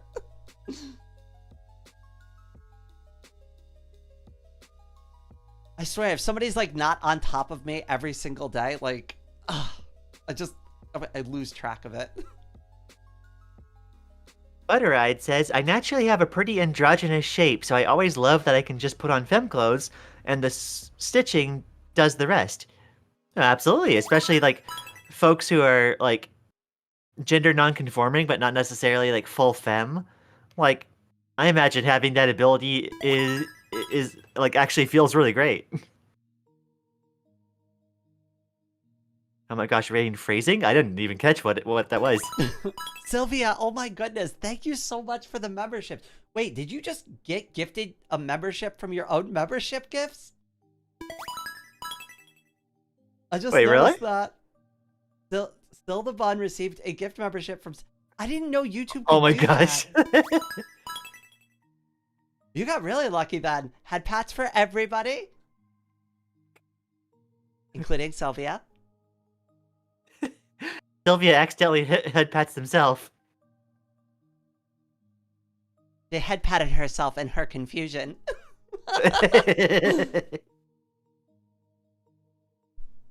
Oh, goodness. Yeah, YouTube, well, I mean, obviously I just made a video about this. YouTube's been really derpy about, like, the features lately. Something that hopefully they'll fix by the time you get all your monetization stuff turned on, Leon. Here's hoping. I need to start actually making some of the videos I've been thinking about. I've everything's been like a whirlwind of like being busy with every little thing.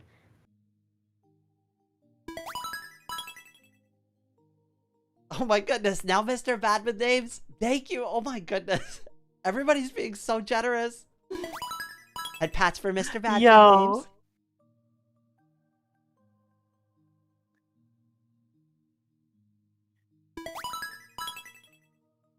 Heckin' membership drops are part of Rain's HRT. You all make it rain memberships in my live stream chat almost every single time, to the point where like YouTube gets grumpy about it. Like, we're gonna just turn this feature off for this girl at some point. Leica says, I think eating well and getting regular exercise will help with the changing shape. I think I could definitely like attest to that, because I've definitely been like not as good as I had been like years prior about keeping my weight down, but I think that's also worked to my benefit lately. I've definitely gotten it like heavier, but also I walk around all day for a living. And I think both of those things combined has worked like pretty well towards like giving me my new shape. So that's one of my goals too, and I have like weird issues with like body dysphoria just because like of my disability, the accident and stuff like that. I'm struggling with weight right now. I have not been this heavy for years and years and years. Like, it's been a really long time. Like, when I first got out of the military, I got kind of like overweight, and then I lost all that weight again, and I stayed skinny for a really long time. Now I'm getting kind of creeping back up again, and it's something that does bother me. Unfortunately, just specifically eating healthy and exercising more isn't necessarily the right answer for me, because just going out for an extra walk or a jog isn't exactly the right answer. I'm still figuring that out for myself. Actually, if anybody has any tips for anybody who might be in a similar situation, like, I'm open to hearing about that. Well, I will say, like, again, like, if having like that more hourglass shape is part of the goal, then actually, putting on more weight, at least for a time, like, can actually help a lot with that, because one of the side effects of HRT that a lot of like girls like go for is the fat redistribution, right? The thing is, it doesn't like move anything. It's more of a mechanic of, well, when it makes new fat cells, it puts it in the new spots. So on some level, you have to put on a little bit of weight in order to like actually get stuff to move.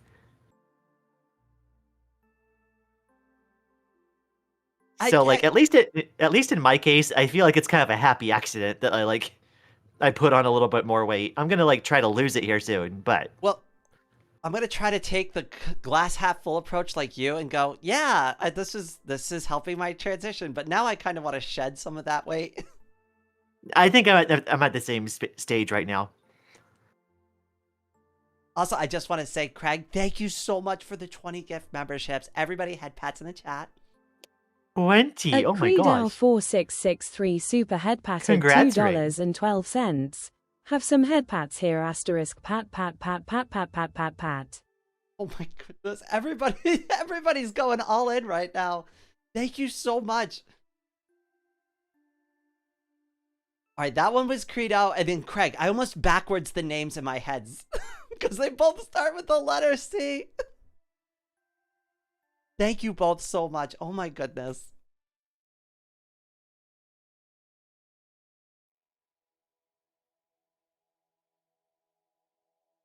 Yeah, Jake, if you have a question, you can just ask the question if you'd like.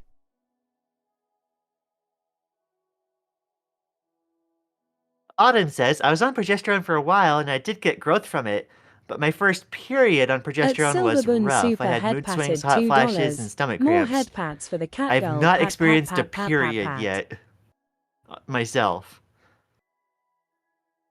I think I've experienced a hot flash once. So, this was something that my mom brought up to me. And I'm not going to say it. I'm not going to even, but she's just like, you're kind of moody past couple of days. And I'm like, oh, really? At Gombic 42 super head patted Oh. $2.04. And that's the only thing she mentioned to me. And she's like, Head pats kind to of picked everyone, up on that. But I'm especially like, Rain I and don't know if that's Leanne. related. or anything. Also, I just want to say, Sylvia and Gombik, oh my goodness, thank you both so much. I feel bad I'm like not even able to keep up with the super chats at this point. You're both so generous. Thank you so much. Autumn, I literally kept a stash of emergency chocolate for the mood swings until I learned how to regulate them better. And I kept anti-cramp, anti-nausea meds around too. I feel like if you experience those things, that definitely helps quite a bit. I could definitely attest to the emergency chocolate. I don't know what it was. After I got on estrogen, chocolate started tasting a lot better and legitimately Oh helps. my goodness. So I was like, to the point that I mentioned a few minutes ago, like with the heavier emotions. So I'm so glad I did this. I bought, you know this, I've mentioned it to you already, but I've been getting the Reese's dark chocolate thins, and I've been hiding a bag in my underwear drawer, and I leave it there and I kind of forget about it. I don't open it. I don't consistently eat at it. The other night though, I was so upset. I was just like really like very emotional. And I just decided to put on a YouTube video and just eat that dark chocolate. And I have not left a candy wrapper graveyard like that since I was a kid. But I needed it, and it was so good. It was exactly what I needed. I felt so much better after. Yeah, no, like again, the chocolate, the chocolate remedy is like so real after like transitioning. It's wild. I just remember kind of sobbing, and I'm like, this is so good. You know? Oh, goodness. I should start doing that too. I do have a problem. I think it's like, an ADHD thing maybe, or just like a At forgetful thing. It's like Kazi8029 whenever I super head have patted like $5. snacks like It's been so available to me, cold it's hard for lately. me Can I not get some to head pats? like eventually break into them. I'm so sorry. I got a super head pat at the end there, so I didn't hear the end of what you said. I'm sorry. No, you're good. You're good. Also, to answer Casey's question, if you're cold, I can absolutely give you some head pats, my friend.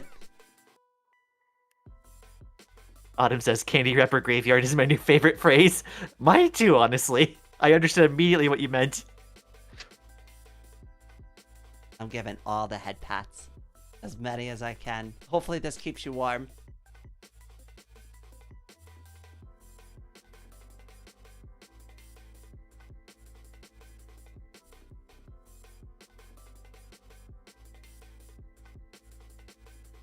No, it's all good. I'm just a yapper. Craig, you're very generous yapper, and I appreciate you being here. Use the friction from the head pats. Honestly, though, like, with the way my hair is, I would actually, I don't know, if somebody actually gave me a real aggressive head pat, that actually might destroy my hair for the rest of the day. Now that I'm thinking about it, nobody's ever actually given me an IRL head pat before, but now that I'm thinking, that might destroy my hair. Oh no. It'd be everywhere because like it gets staticky too. So if you rub it, right, it's gonna, like, when you lift your hand, sometimes it like even starts to follow the hand a little bit.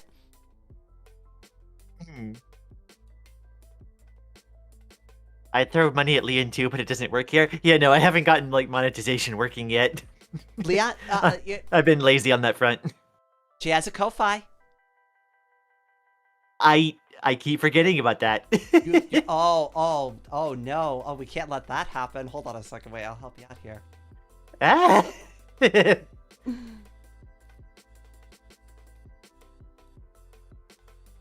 Let's see. Where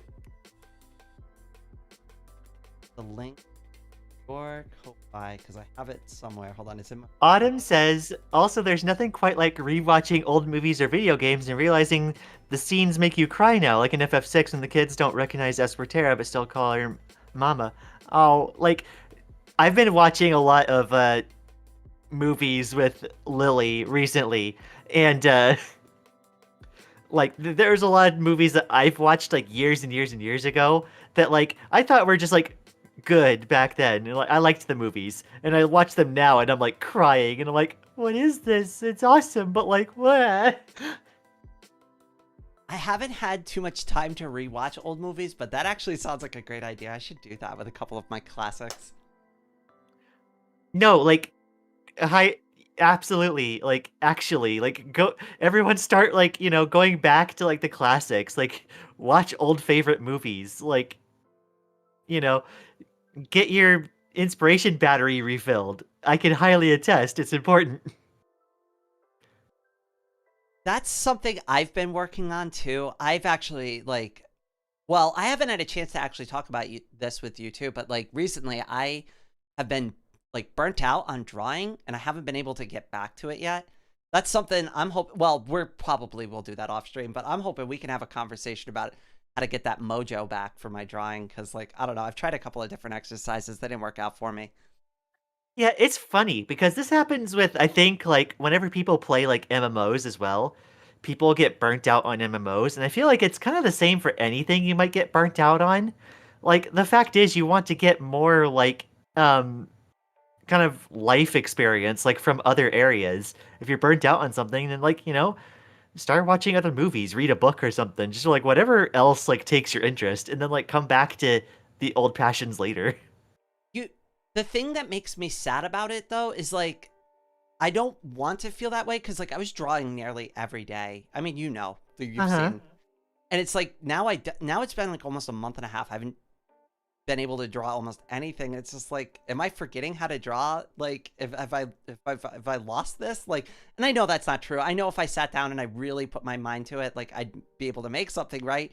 But the more time that passes, the more I'm like, wait, like, can I still do this? I don't know if you've ever experienced that, or I don't know if you've ever taken like a really long break from drawing or anything like that. I have. I actually had an experience like this like just the other day. Um, I drew something for Lily like just the other day, and like I tried to do a different style, and also like I haven't been able to draw for like a while just because I've been like really like busy, caught up with like work, and then the times that I would be home, I would be like out of spoons and like not able to really motivate myself to do much other than like just put on YouTube and like play a game. Um, but like I was finally able to draw again, um, like a couple mornings ago, and it took a while. It took like maybe the first hour was me like kind of like sketching out stuff and like getting back into the groove of things. But I think eventually the muscle memory eventually kicked back in, and that's I think the kind of the best thing I can say for it is you kind of just have to start doing it again. You'll pick it back up again really quickly. Relearning stuff like takes like I don't know, maybe a few hours. But like That the issue ends up more so being like you need to motivate yourself to do it and give yourself like the battery to do it. I think I think you've actually inadvertently kind of nailed it a little bit for me. I think I'm Uh-huh.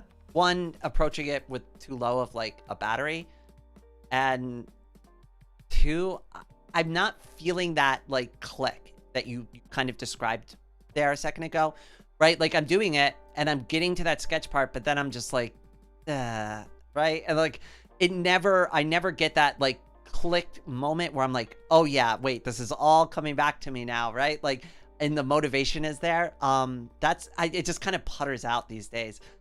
So maybe, I don't know, maybe I'll try some of the other things that you mentioned and see if that'll help. Yeah, you got to refill the battery with other things. Like it's just you have to like kind of get the inspiration from elsewhere. And if I could show you like, there's a few things that like I've started a few drawing pieces like, over the past few months, and then like I just never finished them because like I had to like, go to work or go to sleep or something, and then I just was never able to summon the motivation again to finish those pieces. I have like again 4 works in progress that like I need to go back to work on. Same. There's so many drawings that are like they're almost done, and like if I could just find that like little bit of passion, like I mean really one of them is like probably an hour or two more of work and it'd be done, and I can't even muster the motivation to do that. And Well, that's the part I'm kicking myself over. and like that's the thing is like you have to summon the motivation. The reason I was able to draw like the other morning is because it was a very personal thing for for Lily that I wanted to do. And it was something that I was specifically driven to do because of, something that I can't really go into detail on right now, but like I wanted to do something for her and that like carried me through. And like you need to have like that reason for why you want to do something that like That properly motivates you. actually helps way more than you think, but I really appreciate that. Uh-huh. I'm glad we got to talk about that. Well, of course, the two artists are going to start, info dumping about art at some point. Well, I'll be honest, like it's not really like transition related, but like I feel that it is you have to take care of your mental health as well. That is a huge part of it. You have to like, get yourself to the point that you get to the latter parts of your transition. And I feel like that's part of why like when I made my server, I felt it was very important to actually like create some spaces where we could talk about like, video games we're playing, anime we're watching, movies we're watching, etc. Because like that those kind of experiences are what fuel us, you know? I I fully agree. And I'm glad I was most passionate about art, right as I was going through transition, because like a lot of the pieces I did during that time were really emotional pieces for me. And Uh-huh. I don't know if I'd be able to process those emotions without having the art to like literally look at. Like in the way I described it to somebody was like it was like almost like pulling a splinter out of my soul and like staring at it. And now that it's on paper, well, now it exists there. It doesn't exist in me anymore. Well, and like I think about like when you were drawing every day, right? And like if you think about it, like what were you drawing a lot of? You had a lot of abstract pieces that you were doing for a while. You're also drawing a lot of Ame and a lot of like Miku. So like there were things that you were very passionate about. You wanted to draw those things for the love of either those characters or what you were feeling. So like there were It's other been like so things that were long. also helping motivate you. It's been so long since I've drawn Miko. I should draw Miko. I love drawing Miko. Yeah, no, like and that's something like I'm wanting to like heckin' like work myself up to as well because I haven't actually done like fan art much myself. And I think like that's part of why I think I maybe like run into hiatuses myself is I need to get back into doing that again. Well, so like what I've been doing for a while now, and now that I'm like kind of happy with my avatar and my character, and I know how to draw my own character really well now, I maybe I should just switch back because like the only reason I was drawing myself so much and putting myself in the centerpiece was just so I could like get that skill to be able to do it consistently. Maybe maybe it's just time for me to change the subject matter and like I don't need to necessarily keep practicing my own thing. I get stuck in ruts like that though. Like, I mean, you've seen it with like Needy Streamer Overload and stuff. Like, I get like kind of obsessive about things like I'm really passionate about, and I kind of get stuck on them maybe a bit too long. And Autumn says something to kind of tie it back into transition again. Lowering your stress is super important. Stress can hold back growth and changes. Absolutely. Like again, you have to kind of manage your own mental state while you're also doing a transition. And I feel art is a fantastic way to do that. I fully agree. And I also like, I just like in any sense too, like, and it doesn't necessarily need to be specifically art, right? But like any kind of like format like that, like that's why I'm a big fan of like having those spaces like Leon said, like just anything you can put any amount of time and genuine passion into is going to help take the edge off of like other things in your life.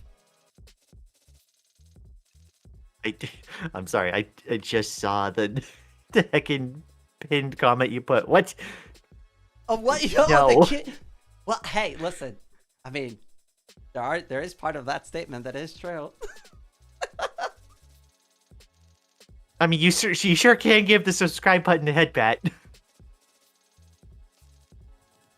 Well, I don't know. I think. Oh goodness. I've been getting so many people recently who have been specific because I've denied I'm cute so much. There is I think Anna is the winner of like the most evidence of me accidentally saying I'm cute or something like that to that effect. But other people have been doing it too and sending it to me, and I'm like, oh god, there's gonna be like a trial or something. It's gonna be overwhelmingly bad for me. I have absolutely no evidence against me. I think I actually might have something, but it's from like months ago, so I have to dig through my bookmarks. I think it's from one stream a super long time ago where you may have accidentally mentioned something because we twisted your arm. You know, it was done under coercion, so it doesn't count. Oh, it was cutie coercion.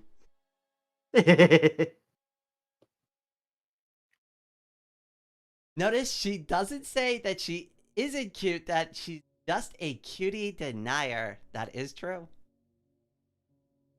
I deny it because, like, it's not true. It's definitely for me, it's definitely not true. It could never be true.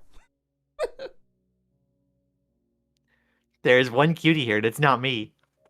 Well, okay, if it's not me, it definitely has to be you. What's that, like, who's got their hand in the cookie jar? I feel like that's the song we're doing right now.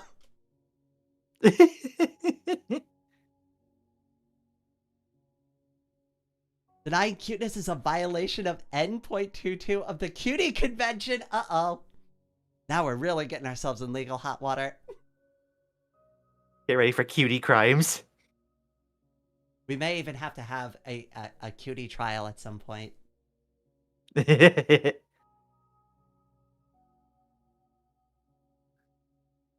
And I am guilty, Christo. Well, we all know you're cute, so you're definitely guilty as charged. Leon, you said it without any coercion whatsoever. No.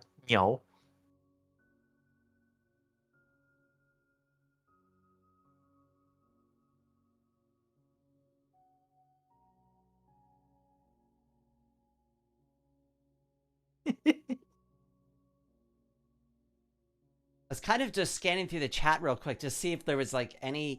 Did anybody want to ask any more questions about? I know we kind of got a little bit in the weeds there with art for a few minutes, but did anybody want to ask us any more like transition related questions? Maybe something we hadn't touched on, or something a little bit more specific to your needs. I just want to make sure that anybody who had like a question or something they wanted us to talk about, that they got a chance to bring up, because there's a lot going on. Be it about like HRT, like emotional, like regulation questions, like surgeries, what have you.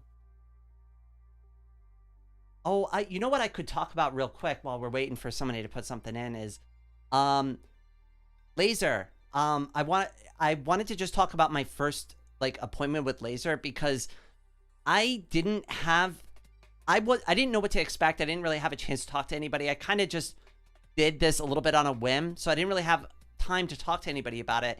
So I wanted to bring this up to anybody who like is considering getting laser. This was my experience. You may have different emotions about it. When I went in there, they told me they want me to shave only the day before, right? And then to come in, don't shave that morning, right? So they went ahead, they did the procedure. What I failed to realize, and this is maybe follow-up question on my part, right? But they told me after, they're like, yeah, okay, so don't shave for 48 hours. I was like, what? So I had to keep dead, burnt hair on my face for 2 days after the laser, and that made me feel absolutely awful. So anybody who's considering doing something similar, be really prepared to deal with that, because I wasn't. Now going into the second appointment, right? I know what the expectations are. I know what I'm going to deal with. I know exactly how it's going to feel and what to expect, right? But that first appointment, I did not do my due diligence, and I paid for it with the dysphoria. That is interesting, because the clinic I go to definitely runs in a slightly different way. they wanted me to shave like the day before or like the night before. Um, and then like they didn't really put that same restriction on me, though they were very concerned about, you know, trying to limit how long you spend in the sun, which also makes sense. And if you do spend any time in the sun, after, especially after a laser treatment, like you should do this anyway because like UV radiation is real. But like especially if you go like and have laser hair removal, you want to use like really good sunscreen if you're ever going outside. That was something that they went over with me a lot. I think personally, it's because I have very fair skin, and like during their questionnaire, I told them I'm like I blister pretty much instantly. I turn lobster red, so they might just be giving me the advice based on caution there, and they might just want me to wait just so it doesn't break out or anything. But if you end up getting like kind of similar advice when you go in for your consultation or you have your first appointment, just be ready for the aftercare. Like, do your due diligence, research, ask proper follow-up questions. I probably should have asked more to them at the time. I think I just kind of let my excitement of getting it like overwhelm me, and I was looking at all the positives and I didn't even consider the negatives there. I think one of the risks that I was told, and it could be different like place to place, but like if you get like a laser hair removal like treatment and then like for whatever reason you go out the next day and you like get a sunburn, let's say, it could lead to some discoloration of the skin, so you want to be really careful. Nikki asks, what do you need to talk about to get HRT or diagnosed with gender dysphoria? That's a great question. But it unfortunately doesn't have like a one single answer. It really kind of depends on where you live, what country you're in, and even it's in some specific circumstances, what state you live in, will kind of dictate what that process is. Yeah, I think some of the most common that you might find is that like it could be good to talk about like, oh, you feel like a certain distress when related to the way you're presenting, and in order to relieve that, um, HRT might be medically necessary. Now, it bears saying that like to be trans, you do not need dysphoria, but often like there is still parts of our society that still rely on like no, you have to like feel like some amount of distress in order to be diagnosed with dysphoria. So there are certain parts where I don't, at least I personally don't think you should like, you know, feel bad for saying those things in order to get the care that you feel you want to feel more yourself. I'd agree with that, right? Like, I mean, just and like what, and this is, I say this as somebody who suffers from chronic pain, right? But like, I've had this conversation enough, right? Pain is so hard to define, right? We use a pain scale of 1 to 10, and that puts a number on it, right? But I've also found that scale to be kind of useless because, like, when you put the same number on it every single day, right? Like, it kind of becomes meaningless in a sense. But, like, I definitely... Oh, shit. I lost my train of thought again. God damn it. That's happened twice now. Sorry, I don't know. I kind of forgot where I was going with that point. That's so simple. I was expecting more. I mean, that's kind of like the crux of it is a lot of like the medical space will really be focused on identifying dysphoria in particular. And you could talk about being uncomfortable in your body, you can talk about feeling like you're a different gender inside. Again, a lot of the medical system might be tied up on, like, depending on where you're at, might be tied up in the binary. So, like, it doesn't necessarily help NB people as much. It could lead to situations where folks who are NB, like, might need to over-exaggerate their symptoms in order to get the proper care that they need. But I think you have to kind of, like, keep yourself informed and know what it is you would like. And then you can use that to try to, basically persuade medical professionals to give you what you need.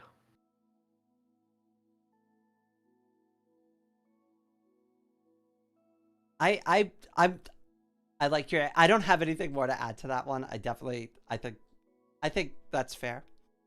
Uh-huh. Uh, I believe at some point in my chat, I remember seeing someone wanted to hear a Shaw. Shout out to my Silk Song players out there. But then also Buttereyed asks, actually, I do have a question. Does dysphoria worsen with age? It did for me, although it's not usually attached specifically to age. There are folks all the time that come out like, even when they're like 50 or 60. Um, I think the more common thing is that dysphoria usually worsens with like more extreme traits that are like, perceived as being gendered one way or another. Like for me, it got worse as I lost my hair. For me, I because I mentioned I didn't experience gender dysphoria. It was only when it started to kind of click into place, and I was like, wait a second, wait, who am I really? That's when it started to hit me. But like, I remember somebody asked me something. I can't remember exactly how they phrased the question, but I was just like, no, I've never even questioned it. I remember saying that to somebody at one point, and I'm like, that's so not true, though. Like, I definitely was not being 100% honest in that statement. I just didn't realize I was. Mm-hmm.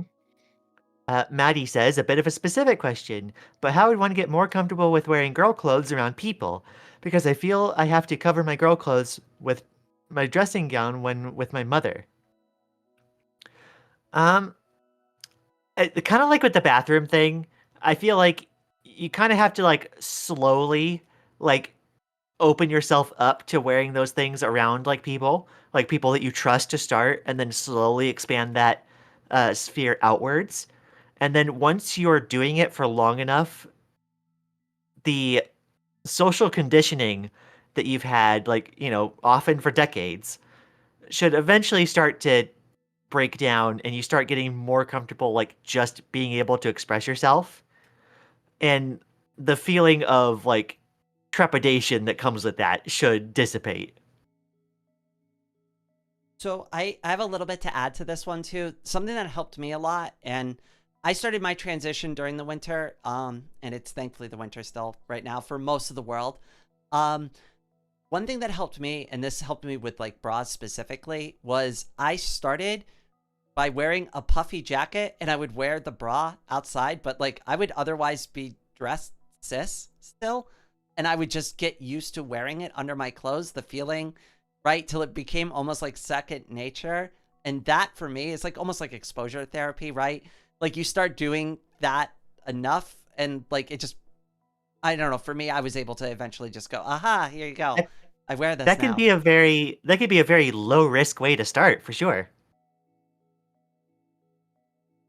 It helped me at least get that, because the part for me that like I just wasn't used to wearing it, and like it was the constant reminder that I had it on that was bothering me. But like once you get used to something like that, right, like then you don't even think about it. Now it's like second nature to you. You're outside, right? No, absolutely.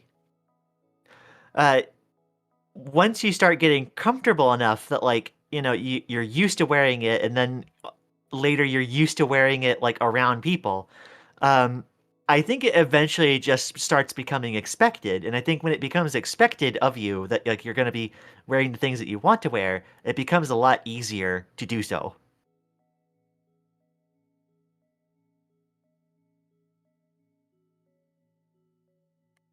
I would, I definitely, yeah, I definitely agree with that.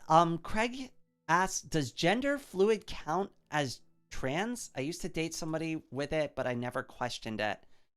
Um, I I don't know as much about gender fluidity, so I am a little more reluctant to comment on that. I don't know if you know more about it. Based on what I understand, and I guess I should say, there was a time right when I came out where I still wasn't sure how I wanted to present myself. So originally, like I decided, like, you know, let's try gender fluidity. Um, as an idea, because like there was a part of me where I thought I had like two different identities, so to speak, that that'd be comfortable like swapping between. So I was like, okay, yeah, that sounds right. And then later I ended up realizing like, oh, I just never switched off of femme like after I like swapped to it. So I was like, I guess I'm just trans, just like a trans like girl rather. But I would look at it and at least like again outside looking in, I would say yes, it does count. I think it's one of those things where it's like any deviation from just being the gender you were assigned at birth, like is non-conformity. It is, trans. Although folks that who are gender fluid, like may or may not, like relate to feeling trans, so to speak. So I would defer to people who are gender fluid and whether or not they identify with trans as a label for themselves. The only time like gender fluidity got brought up to me was like when I had that very initial conversation with one of my friends about it. And they're like, well, just try it on, like they went over like the different things that it could be. And they're like, well, just try it one day and see how it is. And same as you, like I turned on girl mode and I never wanted to turn it back off again. Absolutely. It was immediately, instantaneously like, holy crap, this is right. I actually remember on my private, like I had a private account back then. I actually remember posting, I shouldn't be allowed to feel this happy. That was my comment after the first time I did Oh, that it. sounds amazing though. It really, it was, but like I was so overwhelmed by like, I just, like, it didn't feel like you should be that happy, right? Like, I don't know if you've ever experienced, but that's like what pushed me to get the HRT and like go forward with it is just like, for the first time in my life, I genuinely was like so overwhelmed with happiness. Like I felt like I didn't even deserve it. Well, like, I think there's something to be said there about like, you get so used to just presenting the way that people expect you to, and like kind of just accepting that layer of like oh that's just how like it's supposed to be. You almost like convince yourself that that's how much you deserve, and then like you get it in your head in that way to where when you finally feel something better, like it feels like too much compared to what you feel like your lot should be, I guess. Yes, You could correct me. Yeah. yes. No. You nailed it though, right? Like I've set that expectation. I've set the bar in my head so low that the first time it got blown, and it got blown way, way out, right? That's why I'm just like, oh my God, it was just purely overwhelming just because my own expectations were just that bad. Set the new expectation that you're gonna treat yourself kindly. I work on that every single day. I am trying. That was my New Year's resolution. To be honest, and just like in it, I've been back and forth on that a little bit, but I feel like I've made more positive changes since then. Than I have fallen off the wagon on them. But I like the reason I bring that up is because nobody is perfect, right? Like if you've got a resolution that you're working on, like me, to try to get like a little bit healthier or happier, right? Do not feel bad if you fail it because like that's part of the process. Falling off the wagon is how you learn to like overcome the issue next time. Yeah, as with everything else in life, like transition is not going to be a linear process. Like there are going to be times, especially like around like, big like appointments and surgeries, should you decide to do that, where like it's going to feel like, yeah, like I'm doing a lot. And then there's going to be a lot of days where you're just going through a regular day. Like it's not going to be all at once. It's going to be uneven. Sometimes you're going to like, stall like compared to other days, and like that's fine. You have to, manage your own mental health like more so than just the transition. And the thing you have to remember is like you're building a life for yourself after your transition. Like your life isn't just going to be transition. Like you're wanting to eventually build towards something that you can carry on for like the rest of your life. I know that's what I'm working towards, right? But I gotta be honest with you, like I'm loving this phase of my life. And maybe it's just because I'm in it and I'm finally being happy for the first time, but like I'd be almost sad if I got to the end, right? I feel that. I feel that for sure. And I think like I kind of experienced the same thing all over again with like bumping my estradiol back up. Like it was a way that I felt like I kind of like revitalized like, oh hey, I'm like taking steps forward. Heck yeah, this feels awesome.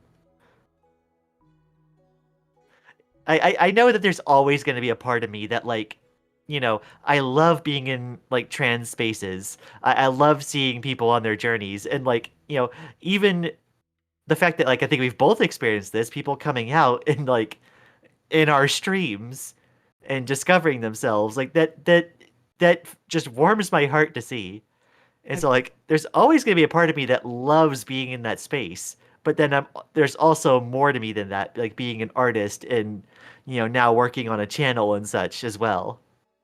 and I think like one of the biggest takeaways that like of all the advice that we covered, of all the things, I feel like the most common circle back point that we keep going back to is that you have to take care of your mental health, and that you have to like make that a priority, and the things that you do should circle back to having a more positive outlook on your life, even if in that moment you're not currently living that. Mm-hmm. Also, just want to say congrats on your 10 subscriptions, Christo. Hi, you're cute. Also, I think you have 11 now because I subscribe to your channel too.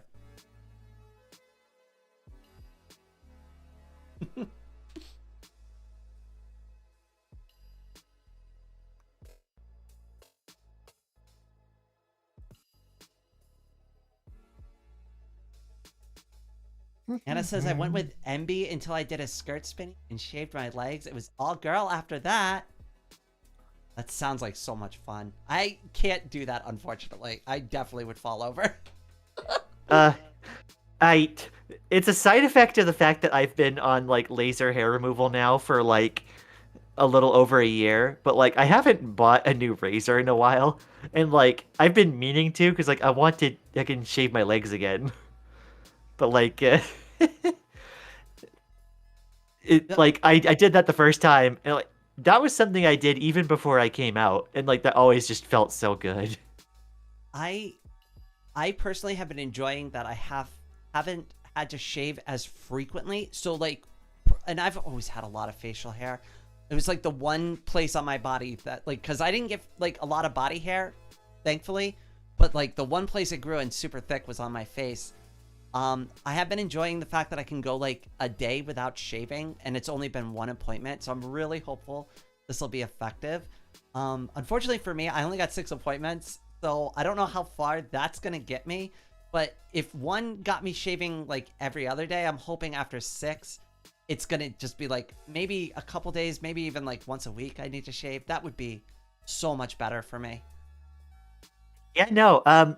If your experience ends up being anything like mine was, you're gonna notice it's going to diminish like over time. Like your hair is gonna diminish over the facial hair is gonna diminish over time, with each appointment. And I think it was around. I did it once a month, and it was about appointment 4 to 5, where it really like did like the first like it got like 80% of it done, and it changed how much I needed to shave so dramatically, and like I can't tell you how much of a relief that felt like at finally getting that far. And I I kept doing it because can't there's wait. still like straggling follicles to go grab, but like the largest part of it was done, and I was so happy. So for me specifically, it's the shadow. Like, and the shadow on the cheeks is Yes, yes. already gone by a lot, which is huge for me. So like, I don't even care if I have to shave. I just don't want to see the remnants of it when I'm done, you know? Uh-huh.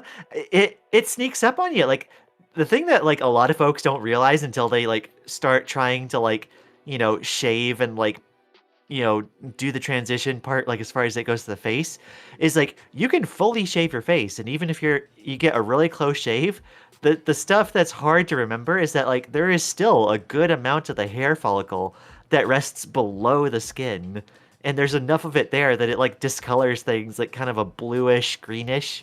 Yeah, And like that's the part that like, you know, you can only really like get rid of if you like, you know, pluck or use Nair or something, or if you get laser hair removal to eventually like get it to just stop growing altogether.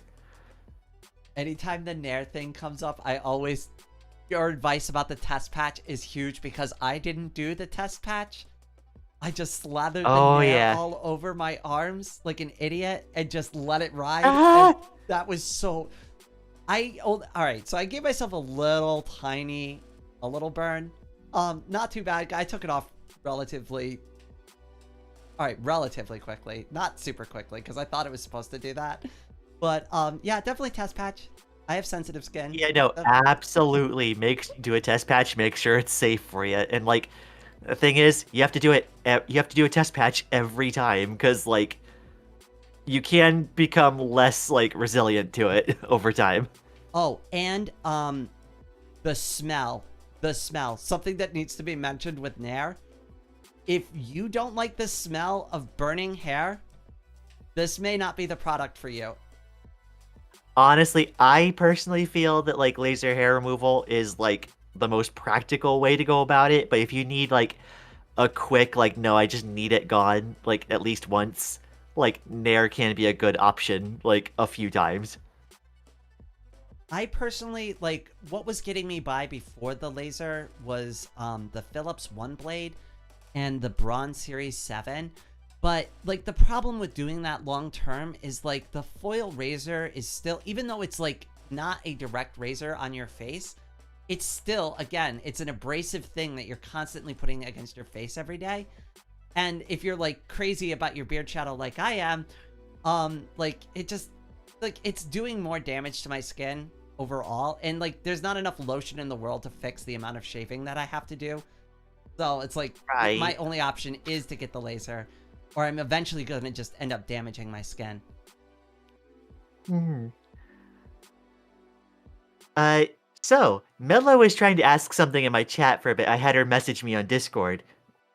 What they're saying is, what I've been trying to ask on YouTube is how many ways are there to do HRT? I plan to do pills, but what other ways are there? So it depends on what's available in your area. There are tablets that you simply swallow. That's oral HRT. I take, and I believe Rain also takes sublingual. They're tablets that you put under your tongue and you let dissolve. That's correct. And then also there is injection as well. If you're not squeamish about needles, that's something you can try. As well as I know Leica talks about using gel, and that's something you like lather on your skin, as far as if I'm not mistaken, and let absorb that way. There's also estrogen patches that kind of do a similar thing. That's all the ones that I'm aware of. Oh, there's actually one more. Though I don't think it's available hardly anywhere. Some folks, like, especially if you're like near like, big cities, there are rare places where you can do an estrogen implant. They basically put a little pellet like in that slowly dissolves and that does everything for like a month. But like that's like a weird like extra one that's probably not available everywhere. I only know one person who does it. She loves it. She swears by it, but I'm happy with sublingual. I don't need anything else injected into me. I think like I might want to try injections someday. Especially my girlfriend and I have talked about doing each other's injections. So like we might do that just for like the yearny part of it. But like, I've been really, really happy with sublingual estrogen, because that bypasses like liver filtration, which helps a lot. And it's a really easy thing to do if you can like keep up with taking all the estrogen like each day. I personally love sublingual. I don't. Some people said that the taste is like a little chalky to them, or they find the texture to be weird. I don't have that experience. I don't taste anything. I don't think the texture is weird at all. I love it. I don't know. I guess like, For me, I it's guess that good. is true. I don't find that I mind it though. No, if anything, it's like kind of like almost eating like a sweet tart in a way. Well, you're not eating it, right? You're not chewing on it, but it's like It's almost the same weird. kind It's of it's texture. very slightly sweet. Yeah. Yeah, like one of those like heart candies for Valentine's Day though. Like that's what it reminds me of, but you're just letting it dissolve under your tongue. Like I I don't- says, uriously injecting estrogen. Ooh, I like the phrasing of that. That's so Yuri, brilliant. I love it.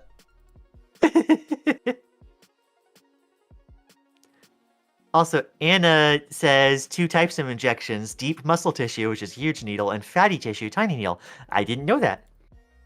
Oh, I've only had one deep muscle tissue injection in my life, and it was not a fun experience. It was in the military. Um, Oh. yeah, I won't go into the story, but we called the shot the peanut butter shot because of Oh? like that's what the medicine consistency felt like when it went inside of you.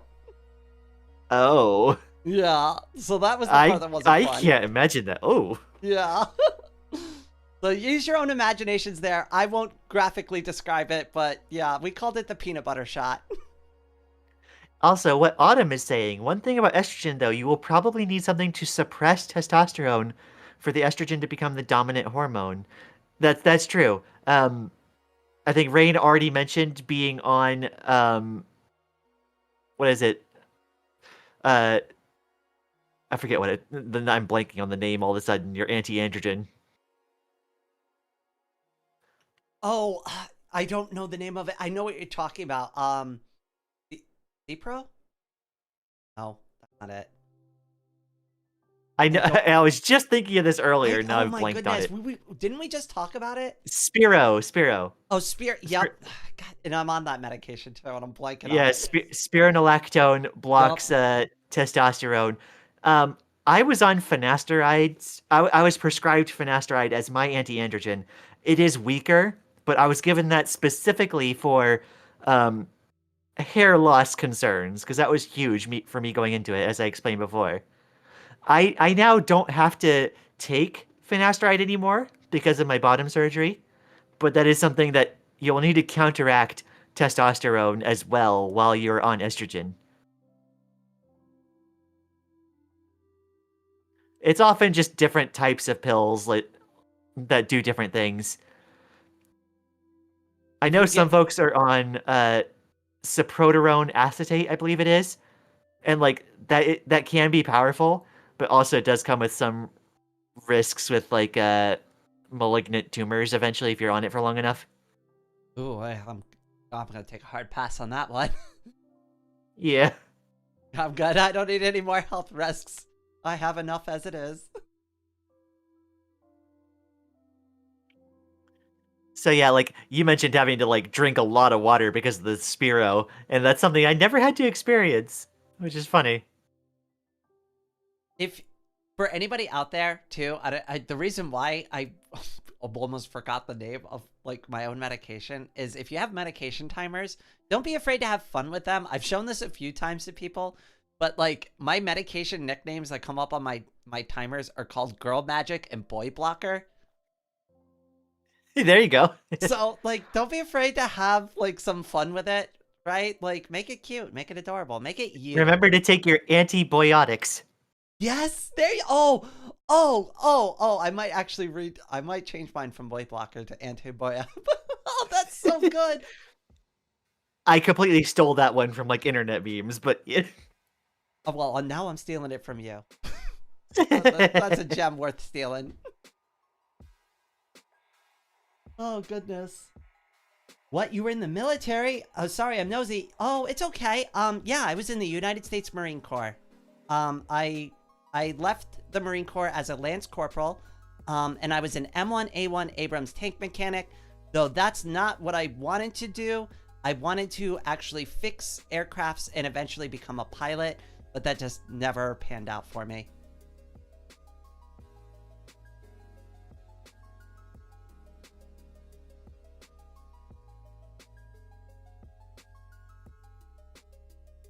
I wasn't in the military for too long. I did my contract and I was done with it.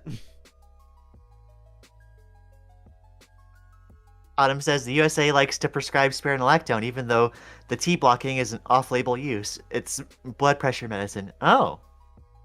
Really? Oh, maybe that's why my blood pressure is always so good. I'm just kidding. It's always been fine. But yeah, when you talk to a hormone doc, they should go over the probable changes and what to expect so you know if you really want to get into it and how. Yep. Ironically, Like, even though I haven't like worked out in 3 years, I went and did my checkup recently, and my doctor like listened to my heart, did my heart rate. Like, wow, did you used to be an athlete or something? And I'm like, I used to work out a lot before the accident. And she's like, you got a really good heart. I guess it's still got like a really low resting rate or something. yeah, no, like mine's like usually been pretty good as well. I used to do a lot of DDR, which I think helped a bunch. Love that game. And now I also like walk for a living in order to deliver mail. So like it's usually been doing pretty well. It's been going up like a little recently, I guess because like I have put on a lot of weight. But it's something I hope to fix here in the near future. Oh, same. Yeah. I mean, well, that's part of my resolution too. Well, it's part of the whole get healthier thing. By the end of the year, I'd like to be closer to the ideal me I see in my head. And I think I can do it this year. I know it's only 2 years on the HRT, but I think by the end of this year, I'm going to be way, way happier. You know, I kind of have a similar goal, though I'm like less concerned about mine. I think only because I've done it before and I'm like, oh yeah, like I could do this. But like, I don't know, here's hoping that like I don't, maybe the complacency might be bad, who knows? So for me, I've done the workout. Like, so this is the part that scares me, right? Is like, I've done the exercise. I know exactly what I'm doing, right? Like I could sit down right now, work out a diet, do all the math, figure out all my calories. Like I've done all this, right? But the problem is I've never done it disabled. I've never tried to get into shape with literally one leg tied behind my back. Yeah. So, and that's the thing. So now I'm like basically relearning, like, how do you even go for like a casual walk, like a power walk in a wheelchair? So far my only answer is go to the mall and do like circles in the mall because it's like the easiest place to roll around. Like streets are not convenient because like the pavement changes texture and some like asphalt is better than others. So you can't like, you don't pick up on these things when you're walking around because your feet doesn't care about that. But wheels do. They do care about things like that. Right. Yeah, it's weird. But you're thinking about it, right? Like next time you're out walking your route, look down at the sidewalk and how many bumps and like cracks you see and how uneven the pavement and the surface is you're walking. And it's totally fine for you because your feet like will naturally adjust to it. Like even inside of a shoe, right? It'll conform to that surface, but a tire won't. No, right? Like, and like, I feel like I experienced that a tiny bit already because like there are just moments where like, you know, even just like a sidewalk tile, like one will be like raised slightly compared to the other one. And like, I'll heckin' like accidentally like bump the bottom of my shoe against like it and like almost trip. But And like, you know what's I imagine you feel that like much more intensely. you know what's insane too, and I never even like paid attention to this, but have you ever seen a tree uproot a sidewalk and like push Yes. the two? Yes. Like that's now like an impossible obstacle for me. Like before what was a minor inconvenience on your walk is now like, holy crap, like do I have to really cross the entire street to get around this thing? Ah. Oh I- my it- gosh. But I don't even think about these things when I go out. And then like people are like, well, Rain, why are you being so crazy like with like this preparation kit for going out? It's like, you never know.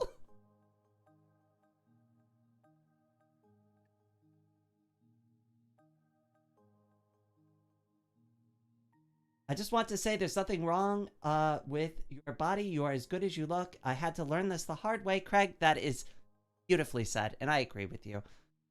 It's a little harder to just like immediately do that for like my situation because like Well, there is some like loss of function. Like my left foot doesn't exactly cooperate with me the best. But I've over time since the accident have learned to appreciate my body for what it is and what it can do for me. And I can do a lot for me still. I've just had to learn. Yeah, and then I've noticed my chat, like Leica is saying I'm perfectly fine with weight gain for like that side of it. I like being squishy, and Autumn replying, "Yeah, I'm squishy and I give soft hugs now." Like I think that's definitely another like plus side of it. Like you could be very like there's a lot to appreciate about uh your body, like even like before like doing all these like uh weight changes and what have you. There's a lot to be comfy about even before you like try to change too much.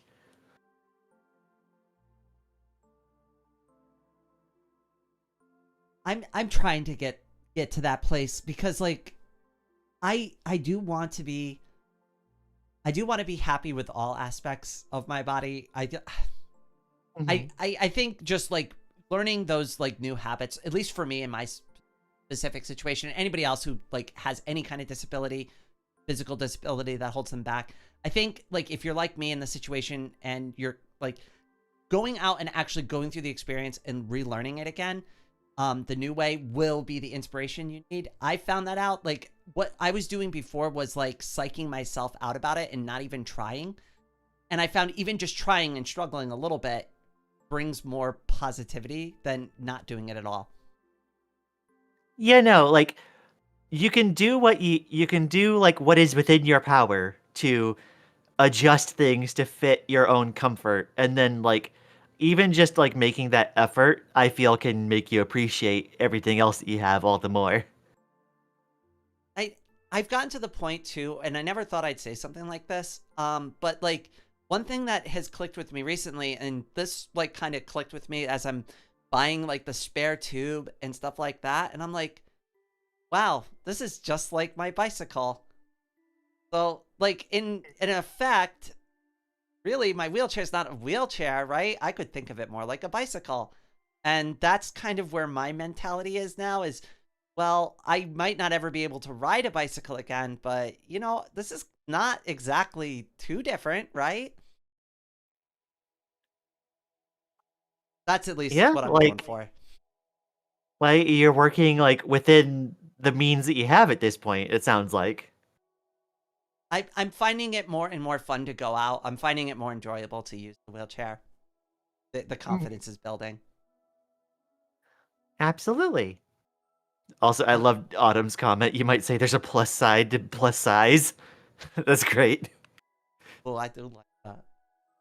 I guess like if we're gonna tie it back to transitioning, like you can almost take that same thing, like that same mentality though. Like over time, like just trying and getting yourself out there will be a more positive experience than not doing it at all.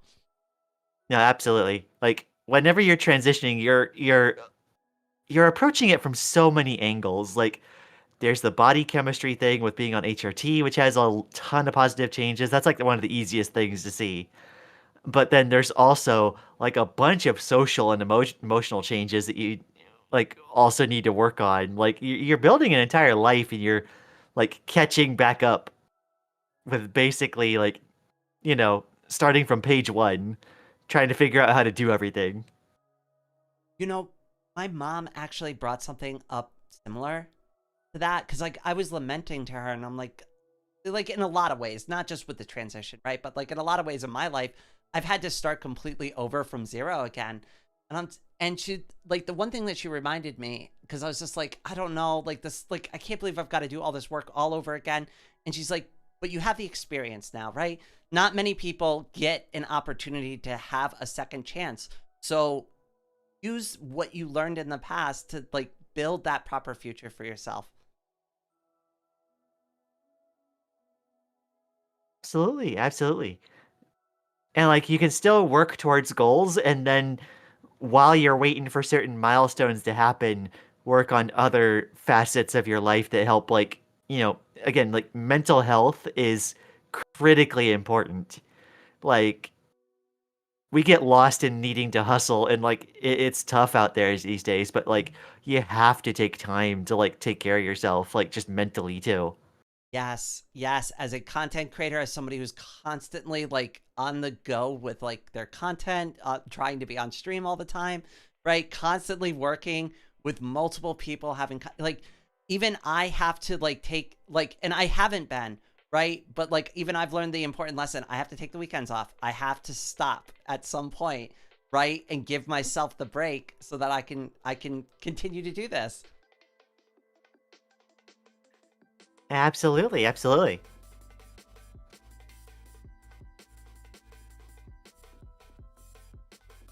Level said, if only America had good biking legs like the Netherlands. I wish.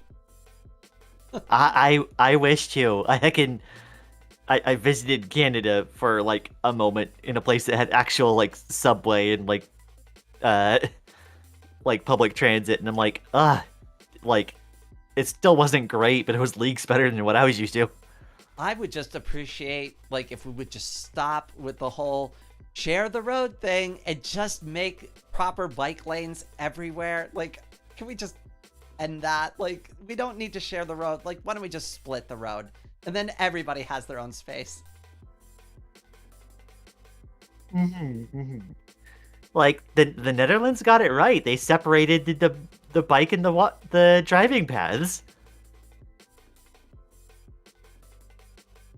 So like that was the problem. Like the street that I was on a official bike trail, but like the problem is that like the road doesn't have a actual bike path on it.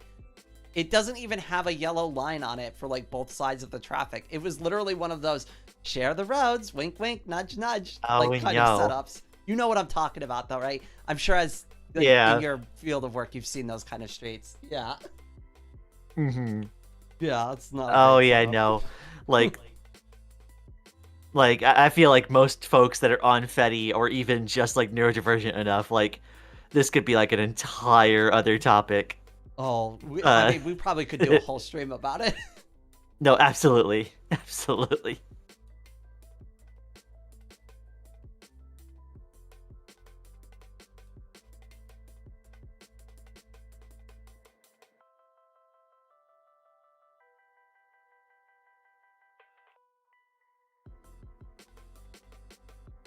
Greg says, I see it as everything is direction. I take in all the good and the bad from people and learn to forgive them. Sorry not to go to sound like a lecture. No, I mean, I think at the end of the day, like, even if, and I've had to do this a couple of times recently, like moving on in my life, because there have been people in my life that have not accepted my transition. And I think you kind of bring up an important point, right? I don't want to hate those people, right? Even if the experiences with them are bad, we've moved on from it. I don't need to continue hating them for it. In a sense, I forgive them for like those experiences. So I see what you're trying to say there. I suppose one question I do have, still being relatively new to transitioning yourself, I'm wondering, we talked about it a little bit personally, but what do you have as far as goals go, as far as like what operations you might get?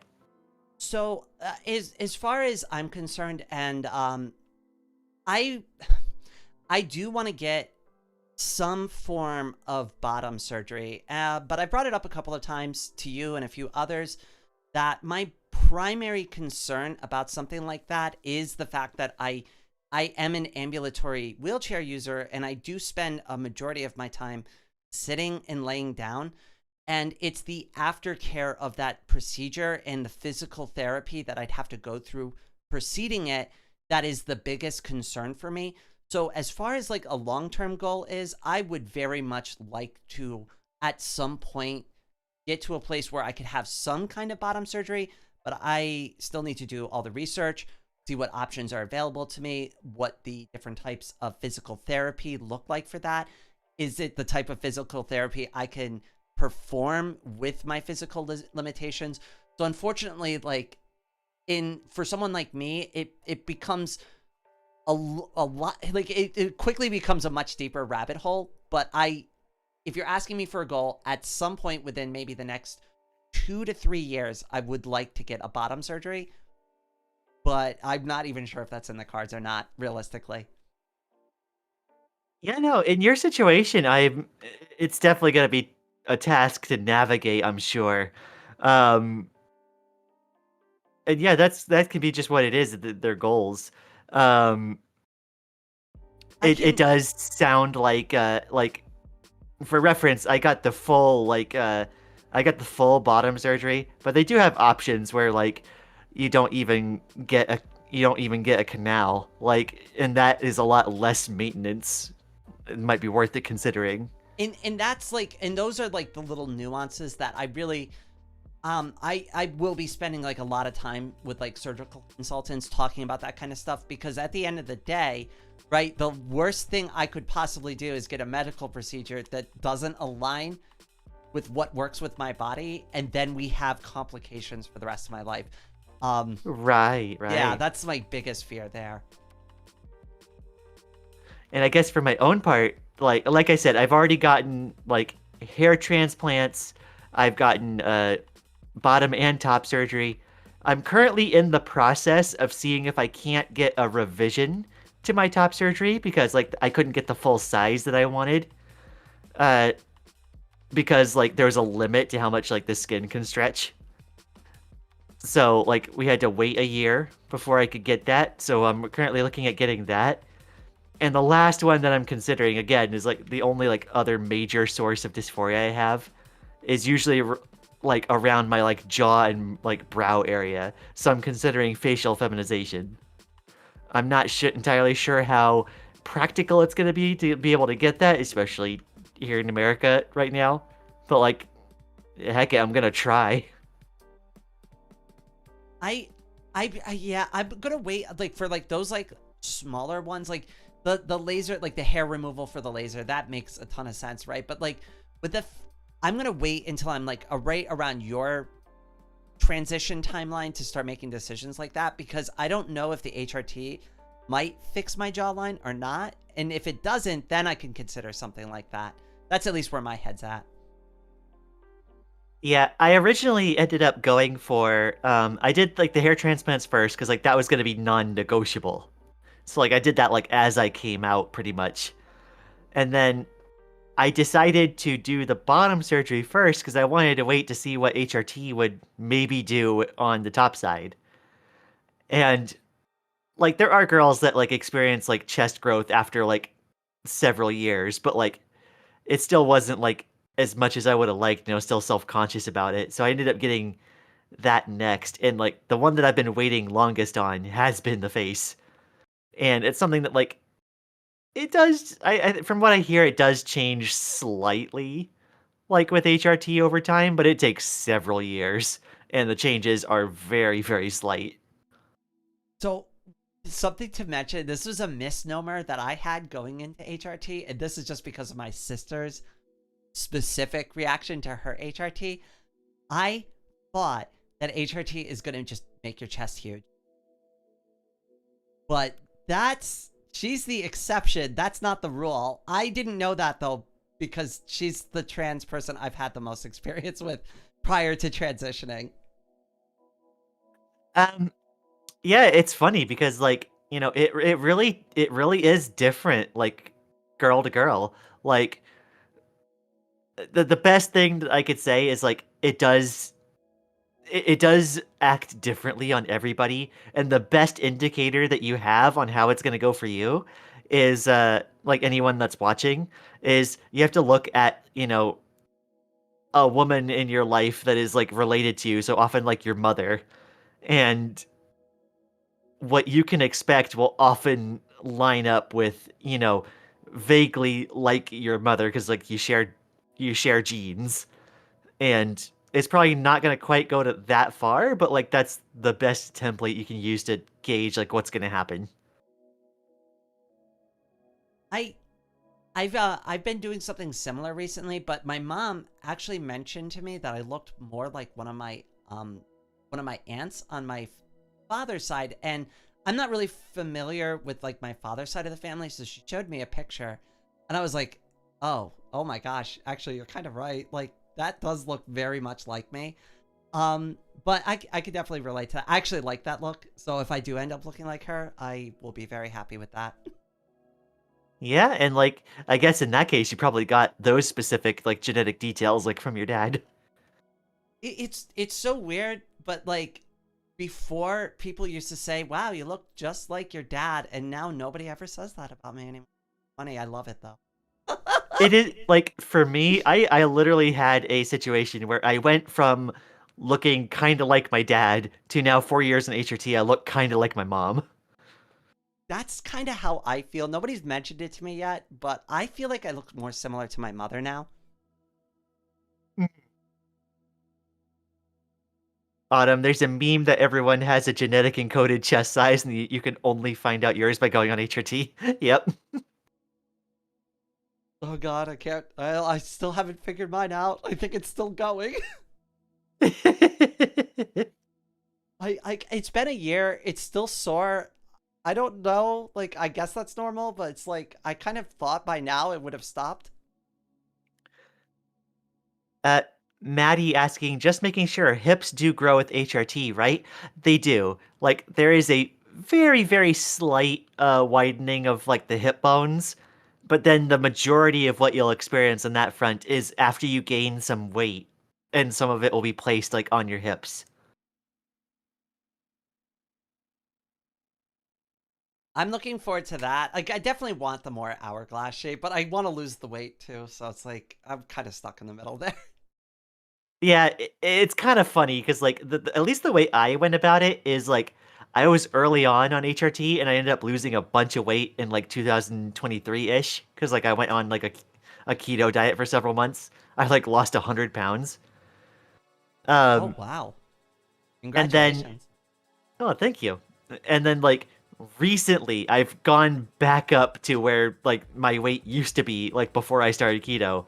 But since I've been like 4 years on HRT almost, like that weight all got put on areas that are now much more feminine. So it's like my body caught up. It just needed material to build with.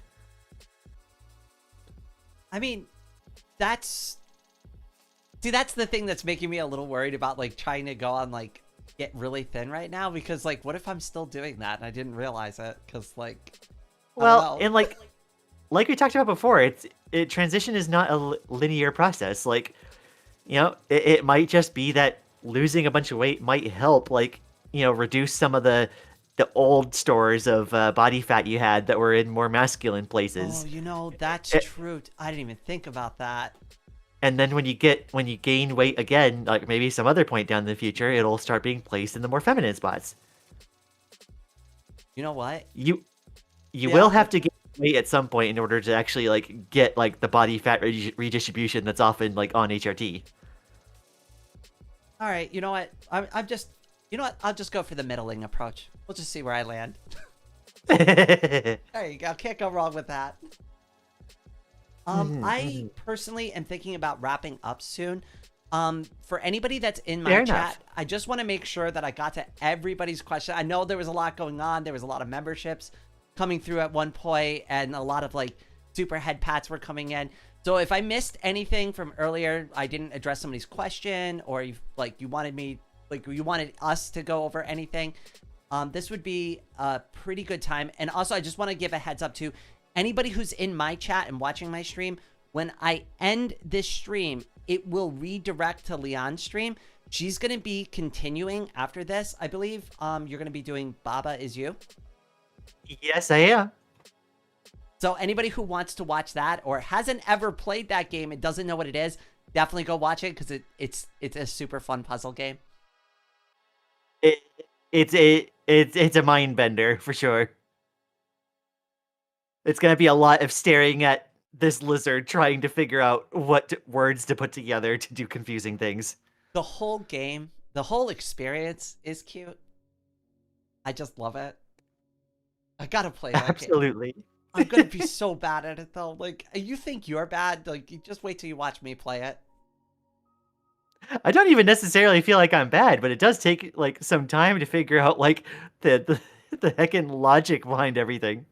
Wait, what's really bad about me is like I don't pay attention to chat when I'm problem solving, so people will be screaming the answer at me, like losing their mind. They're like, Rain, it's right there in front of your face. And I'll be like, where is it? I can't see it. I don't know the answer.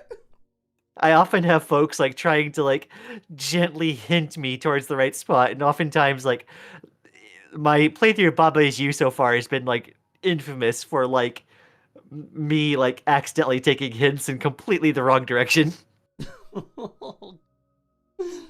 Oh, I can't wait to try it though. Also in Celeste, you got me Celeste too. I can't wait to play that on live stream. Yes, yes.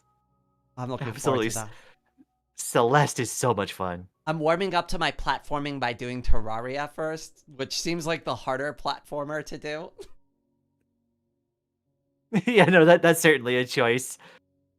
I would probably say Celeste has probably got like the tighter controls and like a more gradual learning curve.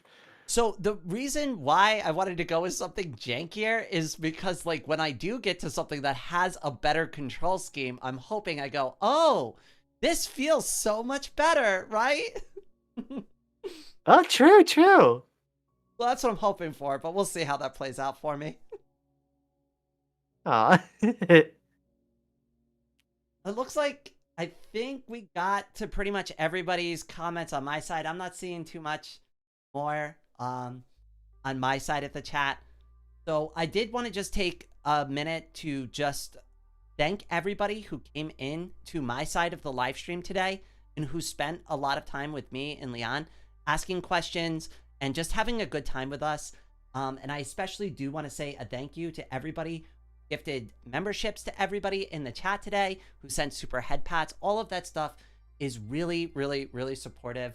Also, don't forget my friend Leon. She does have a Ko-Fi.